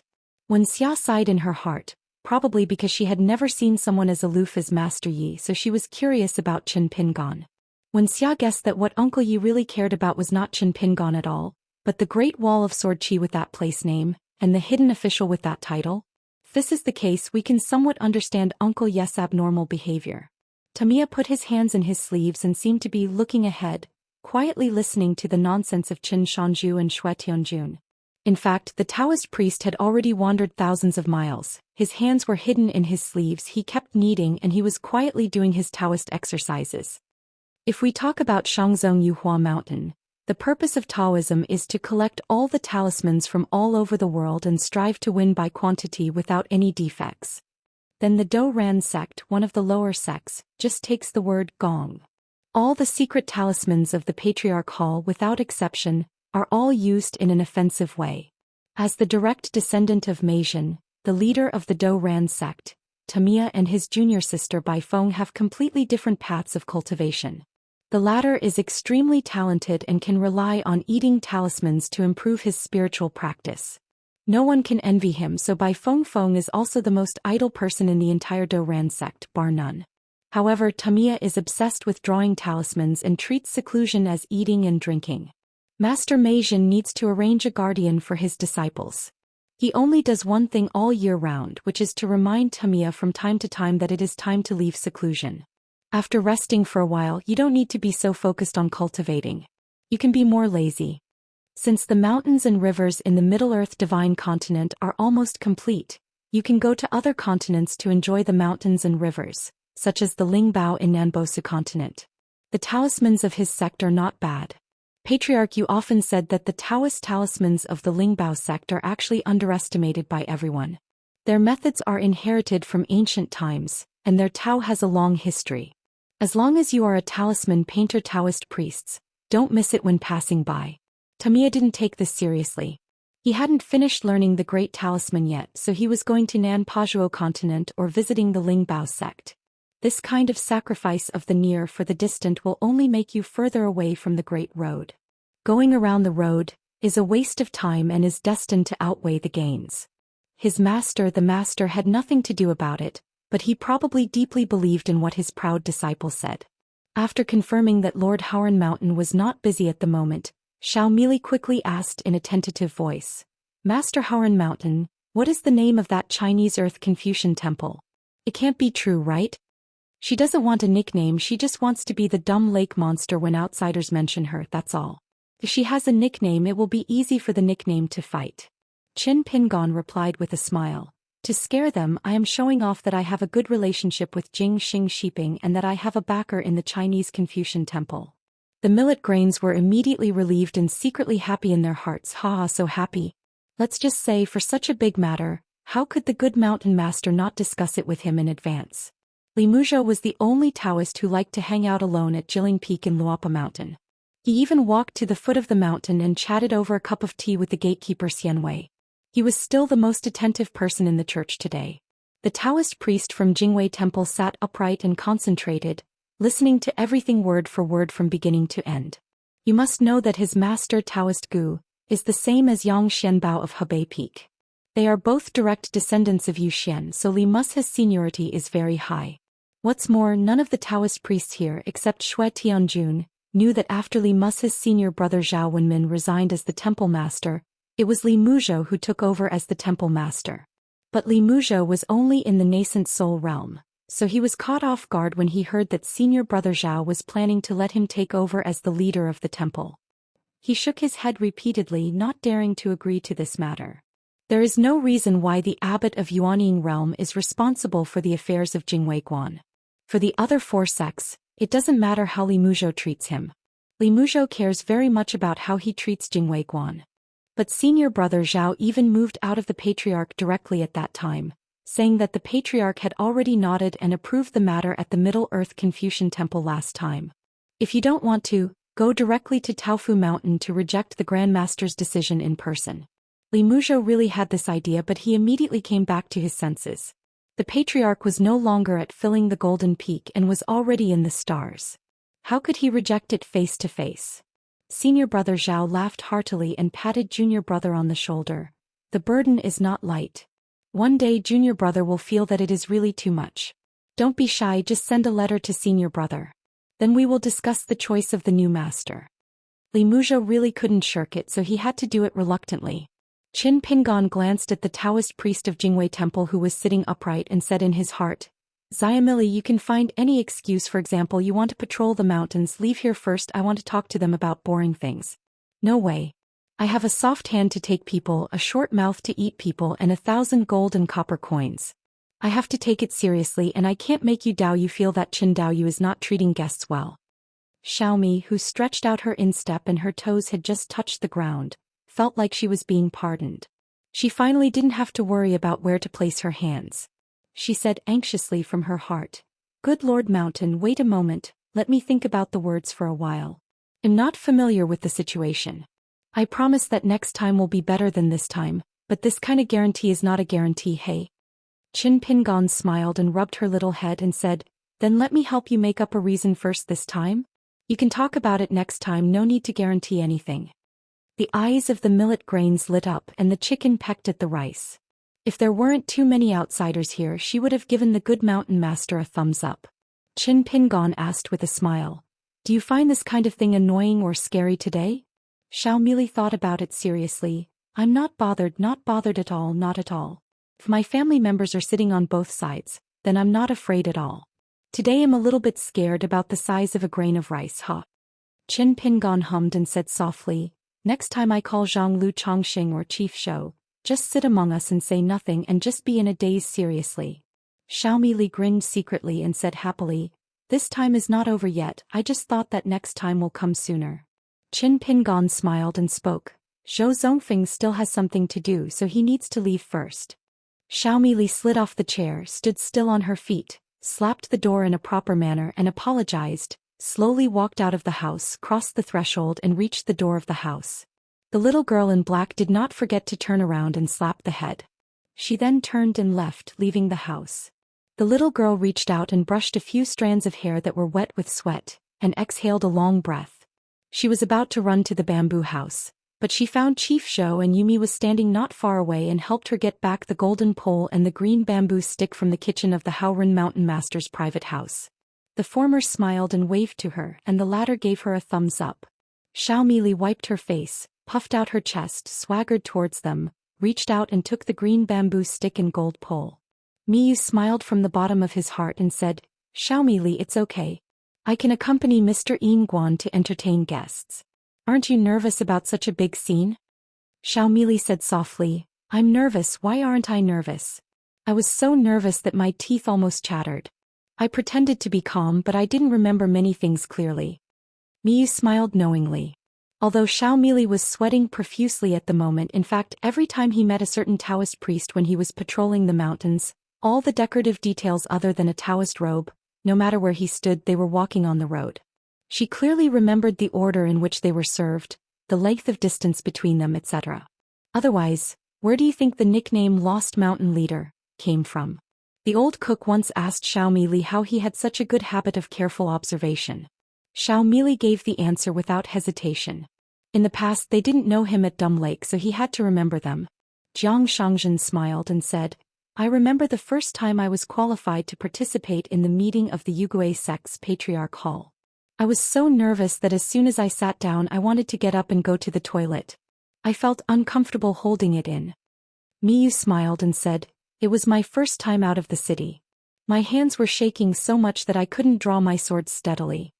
The result was that a monster beast was disemboweled. In fact, Miyu originally wanted to cut his head in half. Miyu felt it was too embarrassing so after some thought he decided to change the vertical slash to a horizontal cut. He used his sword to sweep across several times and he quickly became familiar with it. Jiang Shangzhen suddenly asked an incomprehensible question.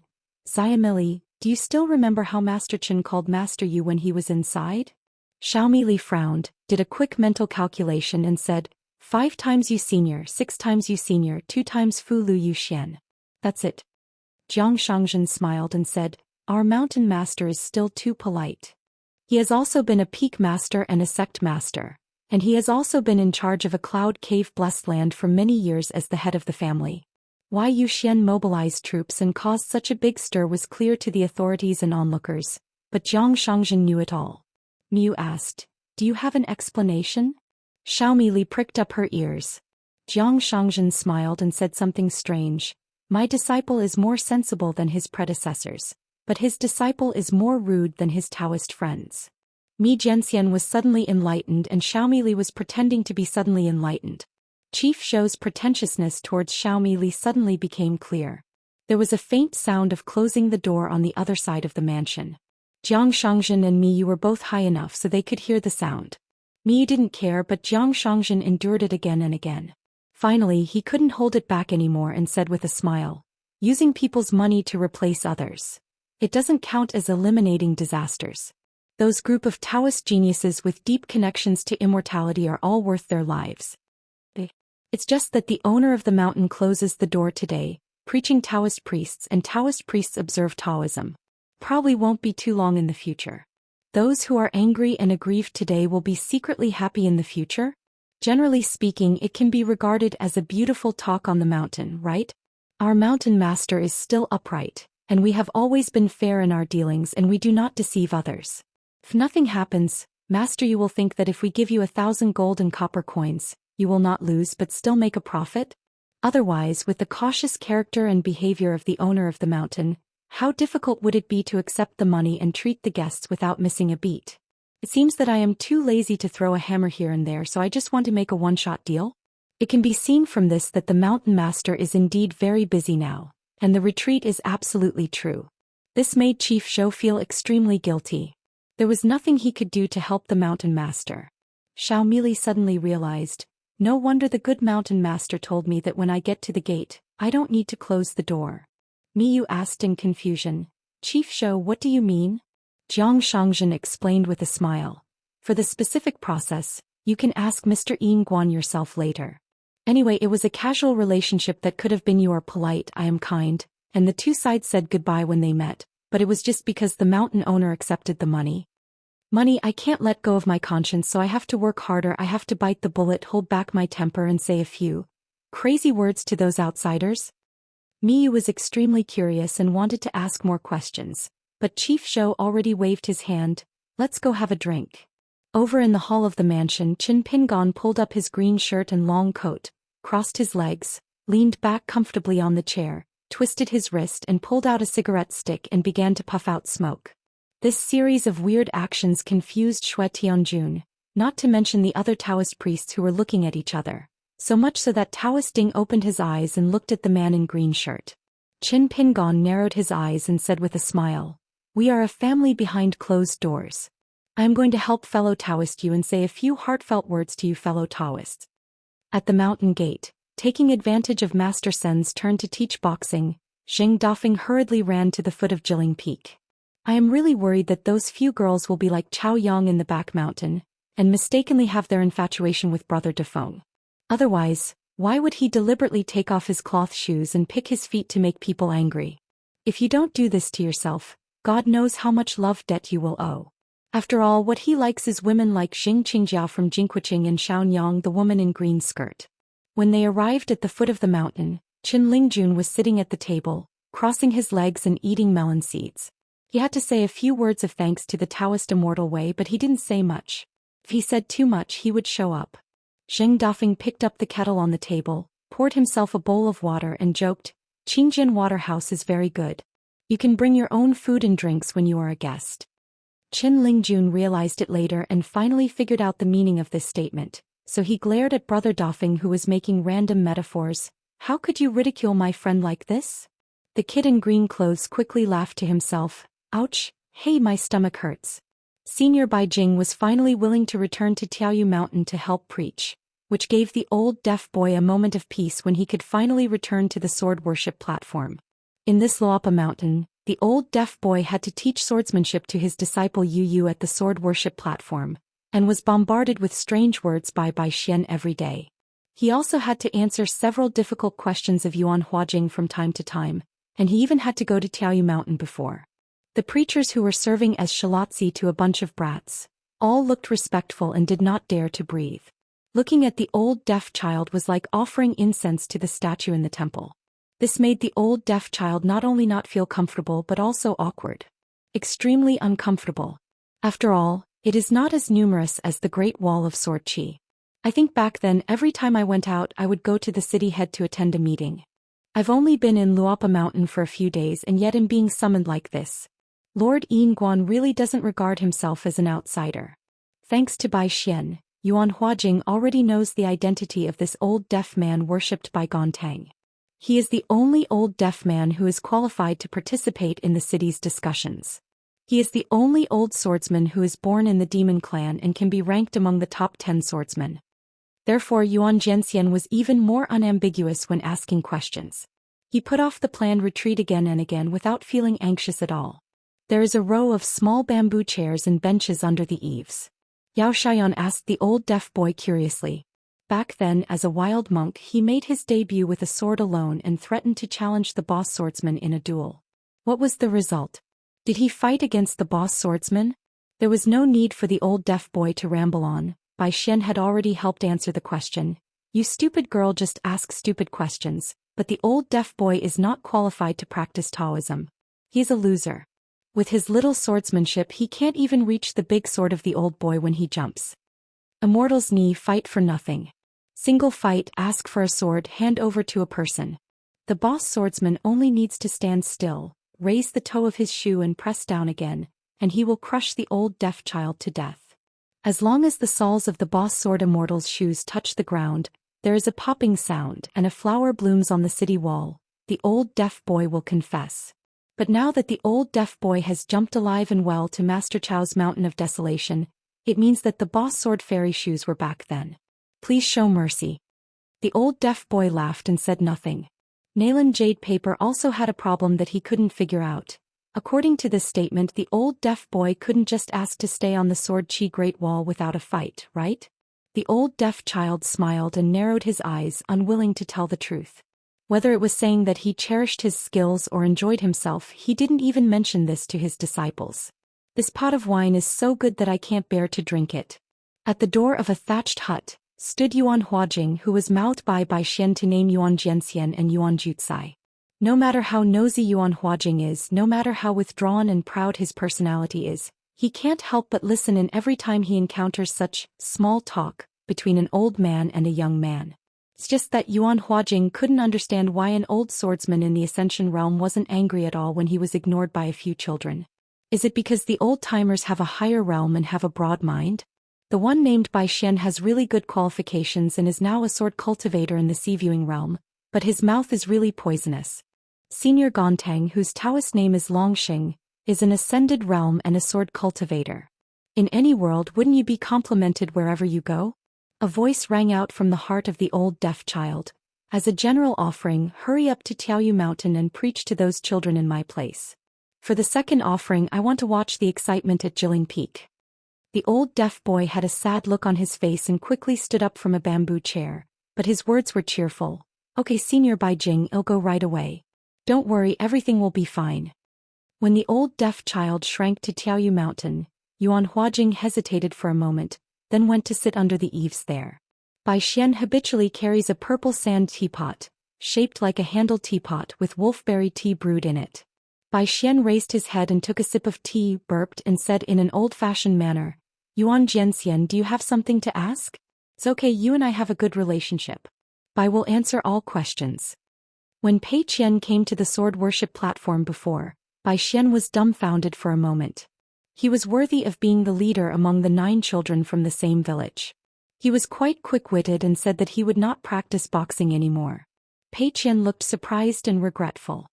He patted his head and asked him with a smile, don't you think it's a pity to give up halfway with such a good qualification in boxing? Bai Xian shrank his neck and said that he had to concentrate on sword practice recently, otherwise he would be pushed too far by Chai Wu, and he would pick up his fist and kick skills again after a while. When he thought of this embarrassing incident, Bai Xian became short of breath. However, I heard from Qin Lingjun that there is now someone who has defeated Pei Qian in Wenquan. His surname is Wen or something and his martial arts level is acceptable. Come here, the more frustrated you become, the braver you become, so don't you just come to ask for help. Bai Xian became excited as soon as he heard it. He was a well-known hero, but his boxing skills were not good and he was brave. Bai Xian wanted to sneak over, meet each other, and let the other party register his name to participate in the grand event. But what's strange is that Pei Qian, a guy who has no martial ethics at all and who said he was lying in several realms, is very easy to talk to Guizhuzhou, who is obviously just her junior sister. Yuan Huajing asked with a smile. Bai Xian, I have a question that I have never been able to figure out. Since Senior Gontang is in the Ascension realm, why is he relatively unknown and not ranked high in the Sword Chi Great Wall? Among the top 10 sword immortals at the top of the Great Sword Chi Wall, Old Defer is indeed far behind. He seems to be neighbors with Nalan Xiaowei and Lu Ji. Bai Xian shook his head. Yuan Jianxian, I usually think you have a bright mind, but it turns out you're just pretending to be so. This question makes no sense. The old deaf boy is just an outsider. If you ask too much of him, wouldn't it show off our swordsmanship? The Great Wall doesn't have the skills. Our sword Qi Great Wall is not inferior to the old deaf child who is capable of breaking out in both realms. Nalan Jade nodded. This account is correct. Yao Xiaoyan asked in a low voice. Bai Xian, are you the bottleneck of the Sevuing realm now? Bai Xian said angrily. Yan, this is because you are young and ignorant. I am only at the Sevuing realm, not the Jade Pu realm. Is it worth making a fuss about? You don't use swear words when swearing, right? Who did you learn this from? Guizhuzhou, who had slept in, stood at the door of a thatched hut. She glanced at Bai Xian, who was pretending to be an uncle over there. Bai Xian immediately changed his words and said, Xiaoyan, now that you have recognized a good master, you must practice your sword well. Don't slack off or be impatient. Just work steadily and steadily.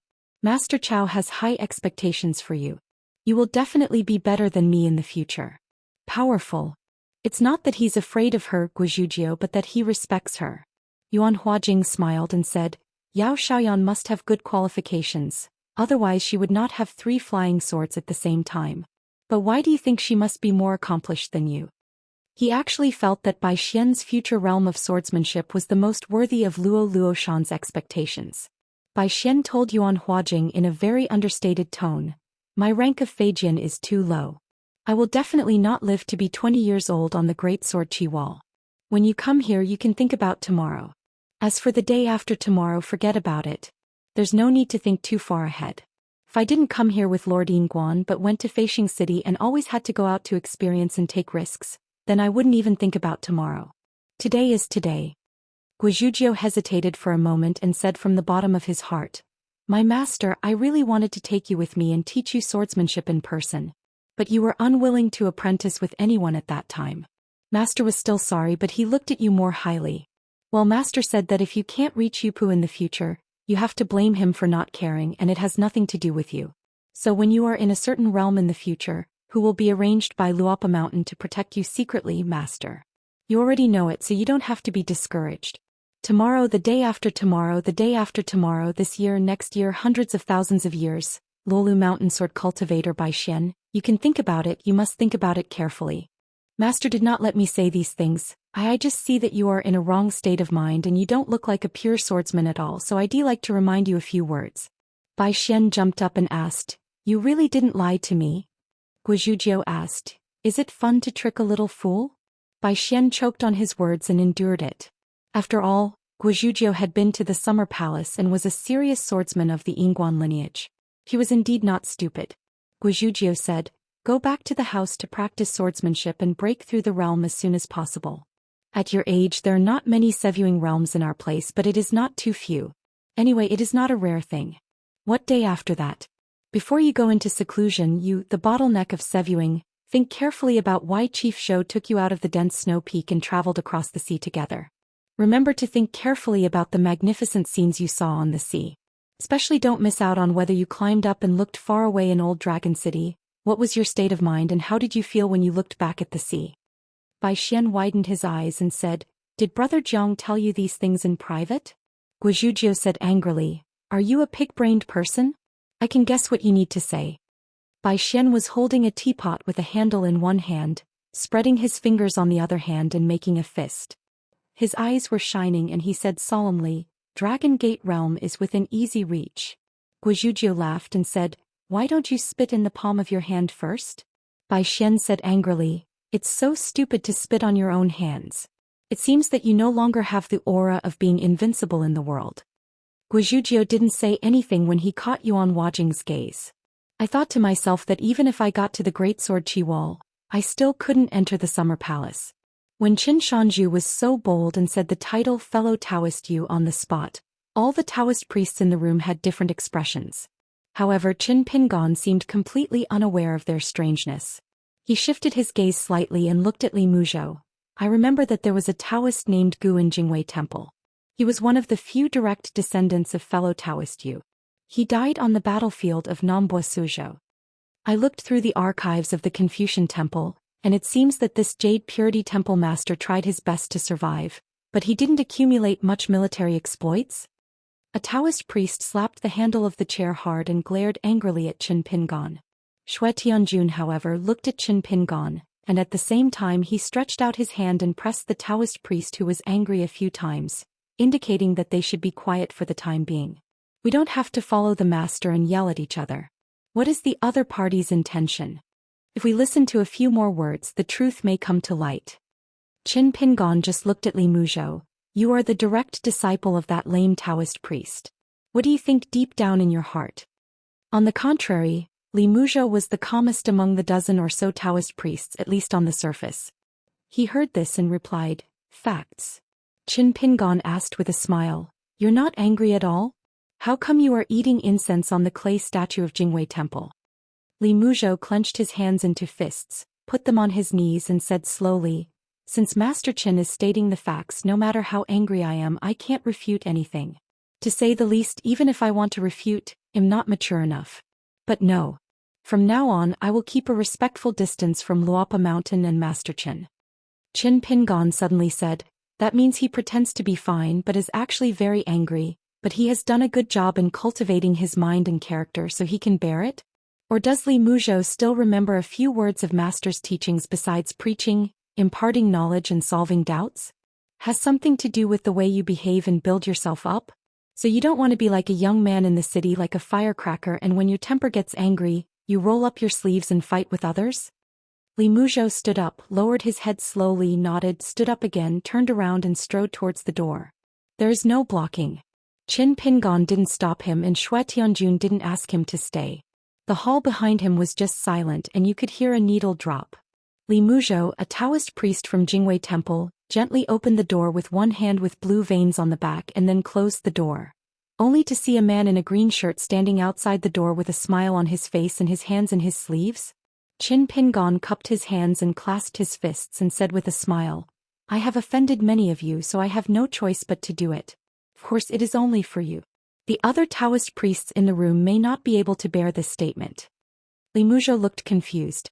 Qin Pingan took out a page of yellowed paper from his sleeve, which seemed to have been torn from somewhere, and handed it to Li Muzhou. Li Muzhou hesitated for a moment, took the hand, looked at it carefully, and after a moment, carefully put it into his sleeve, raised his head and asked, "May I ask Qin Yingguan, why didn't you give this to the master who was here as a guest before?" On a page there is written the detailed file of Taoist Gu Tao from the Middle Earth Divine Continent on the Sword Qi Great Wall, recording the size of each battle achievement one by one. There is not much content on the paper and the handwriting is like that of a young boy. But to Li Muzhou this piece of paper is more than as heavy as a mountain. The master never talked about what happened to him at the Great Wall of Sword Qi. Even the Taoist priests at Jingwei Temple who had been there only heard about it through hearsay. Li Muzhou and his senior brother Zhao Wenmin only knew that the master fell into a bad state there. Although he returned to Haoran Xianxia, cultivated for many years and finally returned to the Yupu realm, the master's great achievements in this life stopped at Yupu. For this reason, Grandmaster Zhou Xian wanted to let the master go to Yunmeng Cave several times, but the master just refused, saying that the places were limited and the opportunity was rare, and he had to give it to the real immortal seedlings and young people. Qin Pingan said calmly, "The apprentice has passed the Hanging Mountain and went to the Great Wall of Sword Qi. The master Taoist Yu has never been there. So I think it is more appropriate for you, the Taoist priest who is the apprentice of Taoist Gu, to be here. Let me just say something light and easy to talk without back pain. If I were Taoist friend Yu, even if I beat him with a sap or put a sack on him, I would throw his disciple into the Yunmeng Cave heaven first before talking about anything else. I don't want to practice and I don't want to waste. Dongshin's Dao Yun aura? Then just wait." Li Muzhou's mood was complicated and his expression was strange. At this moment he finally had a somewhat overlapping impression of the mountain master whose words were truly heartbreaking, and the last hidden official of the Sword Qi Great Wall. Qin Pingan smiled and said, "Don't worry about things here. You can go to the foot of the mountain and chat more about Taoism with the Taoist Xianwei." Li Muzhou nodded and walked a dozen steps away before he remembered to say thank you to the young hermit official. He suddenly turned his head, only to find that Qin Pingan was still standing outside the door. Qin Pingan turned around and said with a smile, "You genealogy monks, don't you think it's strange that Tamiya's slap just now didn't break the chair made of ordinary material?" Dao Zhongli let this junior put it harshly, but I sincerely admire the character of your master Taoist Gu. But the way he fights on this battlefield and the mental ability to fight with the wild monks are really... It's hard to put it into words. On the Great Wall of Sword Qi, it's not easy to accumulate military exploits. It's not without reason. But having said that, if I had been in charge of the Summer Palace back then, instead of the old hermit officer Shao Sun, your master's military exploits would have been at least doubled. Li Muzhou deliberately omitted those heartbreaking words and couldn't help but ask, even Xue Tianjun didn't notice? Qin Pingan smiled and said, after all, he is an immortal, a disciple of Taoist friends, and he is not in the realm of paper. Xue Tianjun is indeed the first person to notice that something is wrong. But now he can't move, speak or speak. Seeing the man in green shirt waving his hand, Li Muzhou had no choice but to steady his Taoist mind and went down the mountain to find the young Taoist priest with the wooden hairpin on his head. Outside, two old men gathered together. The old scholar was so panicked that he had to give Brother Yu a look on his shoulder. Are you exaggerating? Do you need me to remind you? Yu Xian looked serious, shook his head and said, not serious at all, good scolding, very good. I also think fellow Daoist Chen is putting it lightly. The old scholar complained, I am a closed disciple. I am good at everything. There is only one thing that is not good enough for the moment. I am too honest, lack of insight, and act too decently. Yu Xian said helplessly, old scholar, Daoist treats my disciples and grandsons as fools. Do you also treat me as a fool?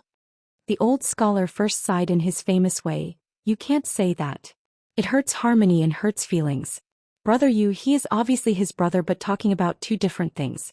It's not very kind. Rubbing Yu Xian's shoulders with his elbow, the old scholar asked, Brother Yu, is your strength okay? Yu Xian turned a deaf ear and just focused on what was going on in that room in the human world. It's no exaggeration to say that I was on tenterhooks. The young people in that room are all good prospects. The old scholar squatting aside hesitated for a moment, then slapped Yu Xian on the head. Yu Xian turned his head. The old scholar said, is it too light? How much stronger should I be? Brother Yu, why are you so polite to me? It's pretentious. Yu Xian remained silent and continued to look inside the room. In just an instant nothing was seen. Yu Xian knew it was the old scholar's method, so he sighed, that's fine. It saves you the worry. The old scholar patted Yu Xian on the shoulder, rubbed his hands and said with a smile, worrying? You are so good at taking advantage of me here. You are the shrewdest in business. Yu Xian also sighed like the old scholar and asked with a smile, where are your shoulders sore? I can help you loosen your muscles and bones, keep you refreshed, and you will be dozens of years younger. It turns out that there is a real Qin Pingan outside the house, and inside the house, that Qin Pingan is holding a cigarette rod in one hand, patting his knees lightly with the other hand, and continues to talk nonsense and disturb people's minds. Those who learn the Tao are as numerous as wormwood and grass. Those who hear the Tao are as precious as rice and stubble. Those who attain the Tao are as rare as twigs and orchids. And those who attain the Tao outside the Tao are as rare as a feather or a rare horn. Yu Xian has his own principles for Yu Xian's enlightenment. It's a pity that you are not Yu Xian. There are 4 sects in addition to Taofu Mountain. After all, there is no second Yu Xian, so if it doesn't work, it won't work. Am I a layman? Unfortunately, everyone here, you monks who have enjoyed many years of blessings on the merits of our ancestors, are not necessarily qualified to talk about the difference between pure and dirty, refined and secular. If you are to blame, blame your respective masters, ancestors and supreme ancestors. Yu Xian has been too successful in cultivating Taoism in his life. He has never known the difficulty of the word money in his life. He himself does not know it. You disciples and grandsons, naturally, his eyes darkened even more. Pretending. When Qin Pingan really put on a show, you just didn't have the chance to see it because you were so poor.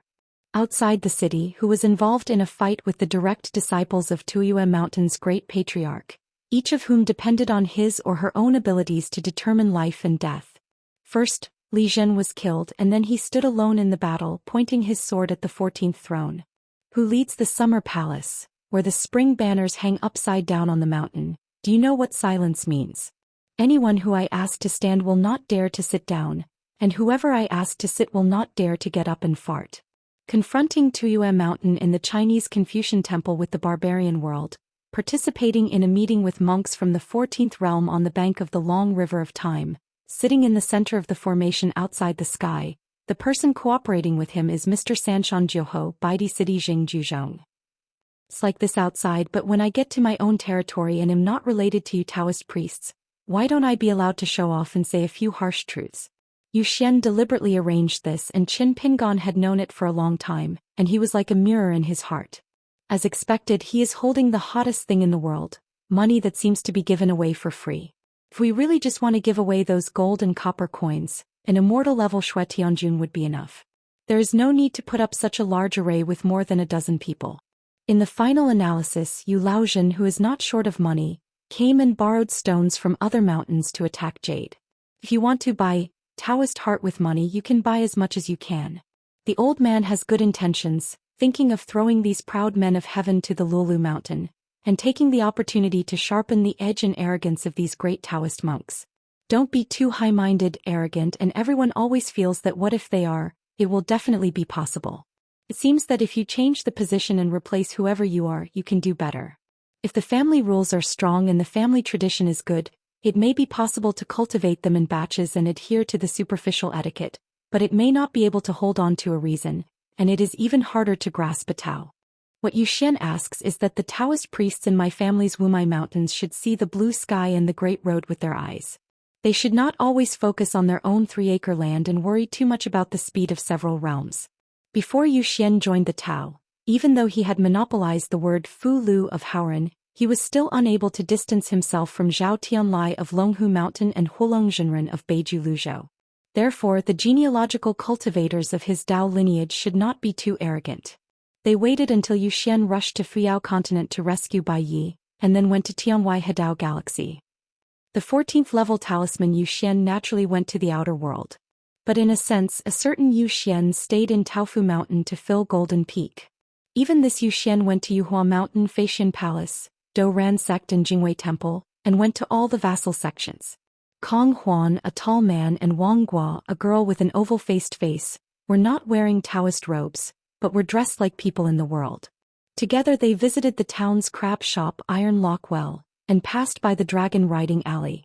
In the end he hesitated whether to go to the Mud Bottle Alley. You looked at me and I looked at you. They were waiting for the other party to make the first suggestion. In the end they didn't dare to say it. One of them complained to the other party with his eyes. Where is the courage? Where is the courage of a martial artist in the far-traveling realm? With a helpless look on his face, I'm not curious about the young hermit official. You think that since you can't see him on the mountain you might as well come here to have a look. Wang Guo thought about it and suggested that they go and stand at the entrance of Mubua Alley for a while. Kong Huan could only nod. He didn't want to be a thief who climbed over the wall, so why should he feel guilty? But when the girl whose real surname was Situ came to the intersection of Mud Bottle Alley, she sneakily took a few steps forward and then took a few steps back, enjoying herself. Kong Huan leaned against the corner wall and rubbed his forehead. There was a swordsman in your family who went to the Great Wall of Sword Qi and highly praised the young hermit official after he came back. Even if your family is called a beauty nest, it has nothing to do with you, Wang Guo. It's impossible for Situ Jiu to be a Yulao and help you connect with that young hidden official, right?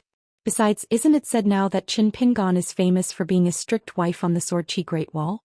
Every time I drank some wine at my own liquor store I would sleep outside the door. The girl said to herself, Taoist monks should accumulate external skills and refine the spirit internally. They should combine the pure with the turbid and must use darkness and clarity. Kong Yu, is this kind of empty Taoist general language interesting? Kong Huan said lazily, I don't have any talent in practicing Taoism. When I was young I was found to have the talent to draw talismans, so I fell into a trap. If I had concentrated on practicing boxing I would have stopped by now. Someone was walking slowly in the Mud Bottle Alley, approaching the two strangers, and said with a smile, It's not that easy to reach the top. There is still some possibility of reaching the top of the mountain. Kong Huan smiled and said, You have the final say? The man said, It doesn't matter what I say, can you stop it? Wang Guo covered his mouth and smiled sweetly, suppressing his smile. The girl who had already guessed the identity of the other party quickly shouted, Wang Guo from the small sect, I have met Mr. Qin. Kong Huan originally thought that it was not just anyone walking in the alley but Qin Pingan. Now he quickly stood up, cupped his fists and said, Junior Kong Huan.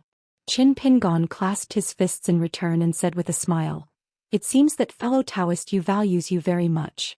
Even though there is no need to come here, he still lets you come." The two looked at each other, both confused. Qin Pingan said, "Take you for a walk?" Kong, who didn't dare to nod this way.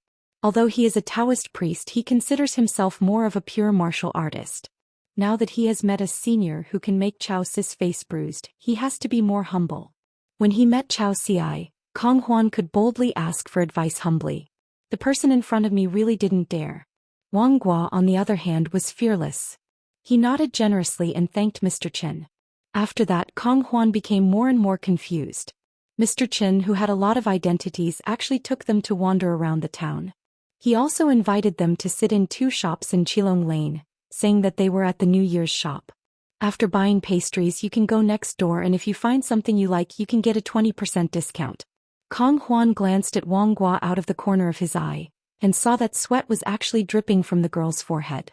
It was obvious that she was not as calm as she appeared. Kong Huan thought in his heart he couldn't be the one who had the audacity to pretend to be Qin Pingan and was planning to rob both wealth and sex.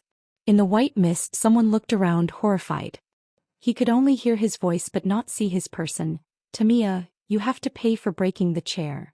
In the blue sky and sea of clouds, the stern young man who didn't know why he was here raised his head and saw a big golden hand falling like a mountain, hitting the top of his head, and the surrounding wind shook violently. Those who are destined to ride on the back of a crane, you should know that the wind in the sky is so strong that it's chilling to the bones. Shouldn't your child be called Tongxiang or Xiangtong? It doesn't matter, you don't understand this truth anyway.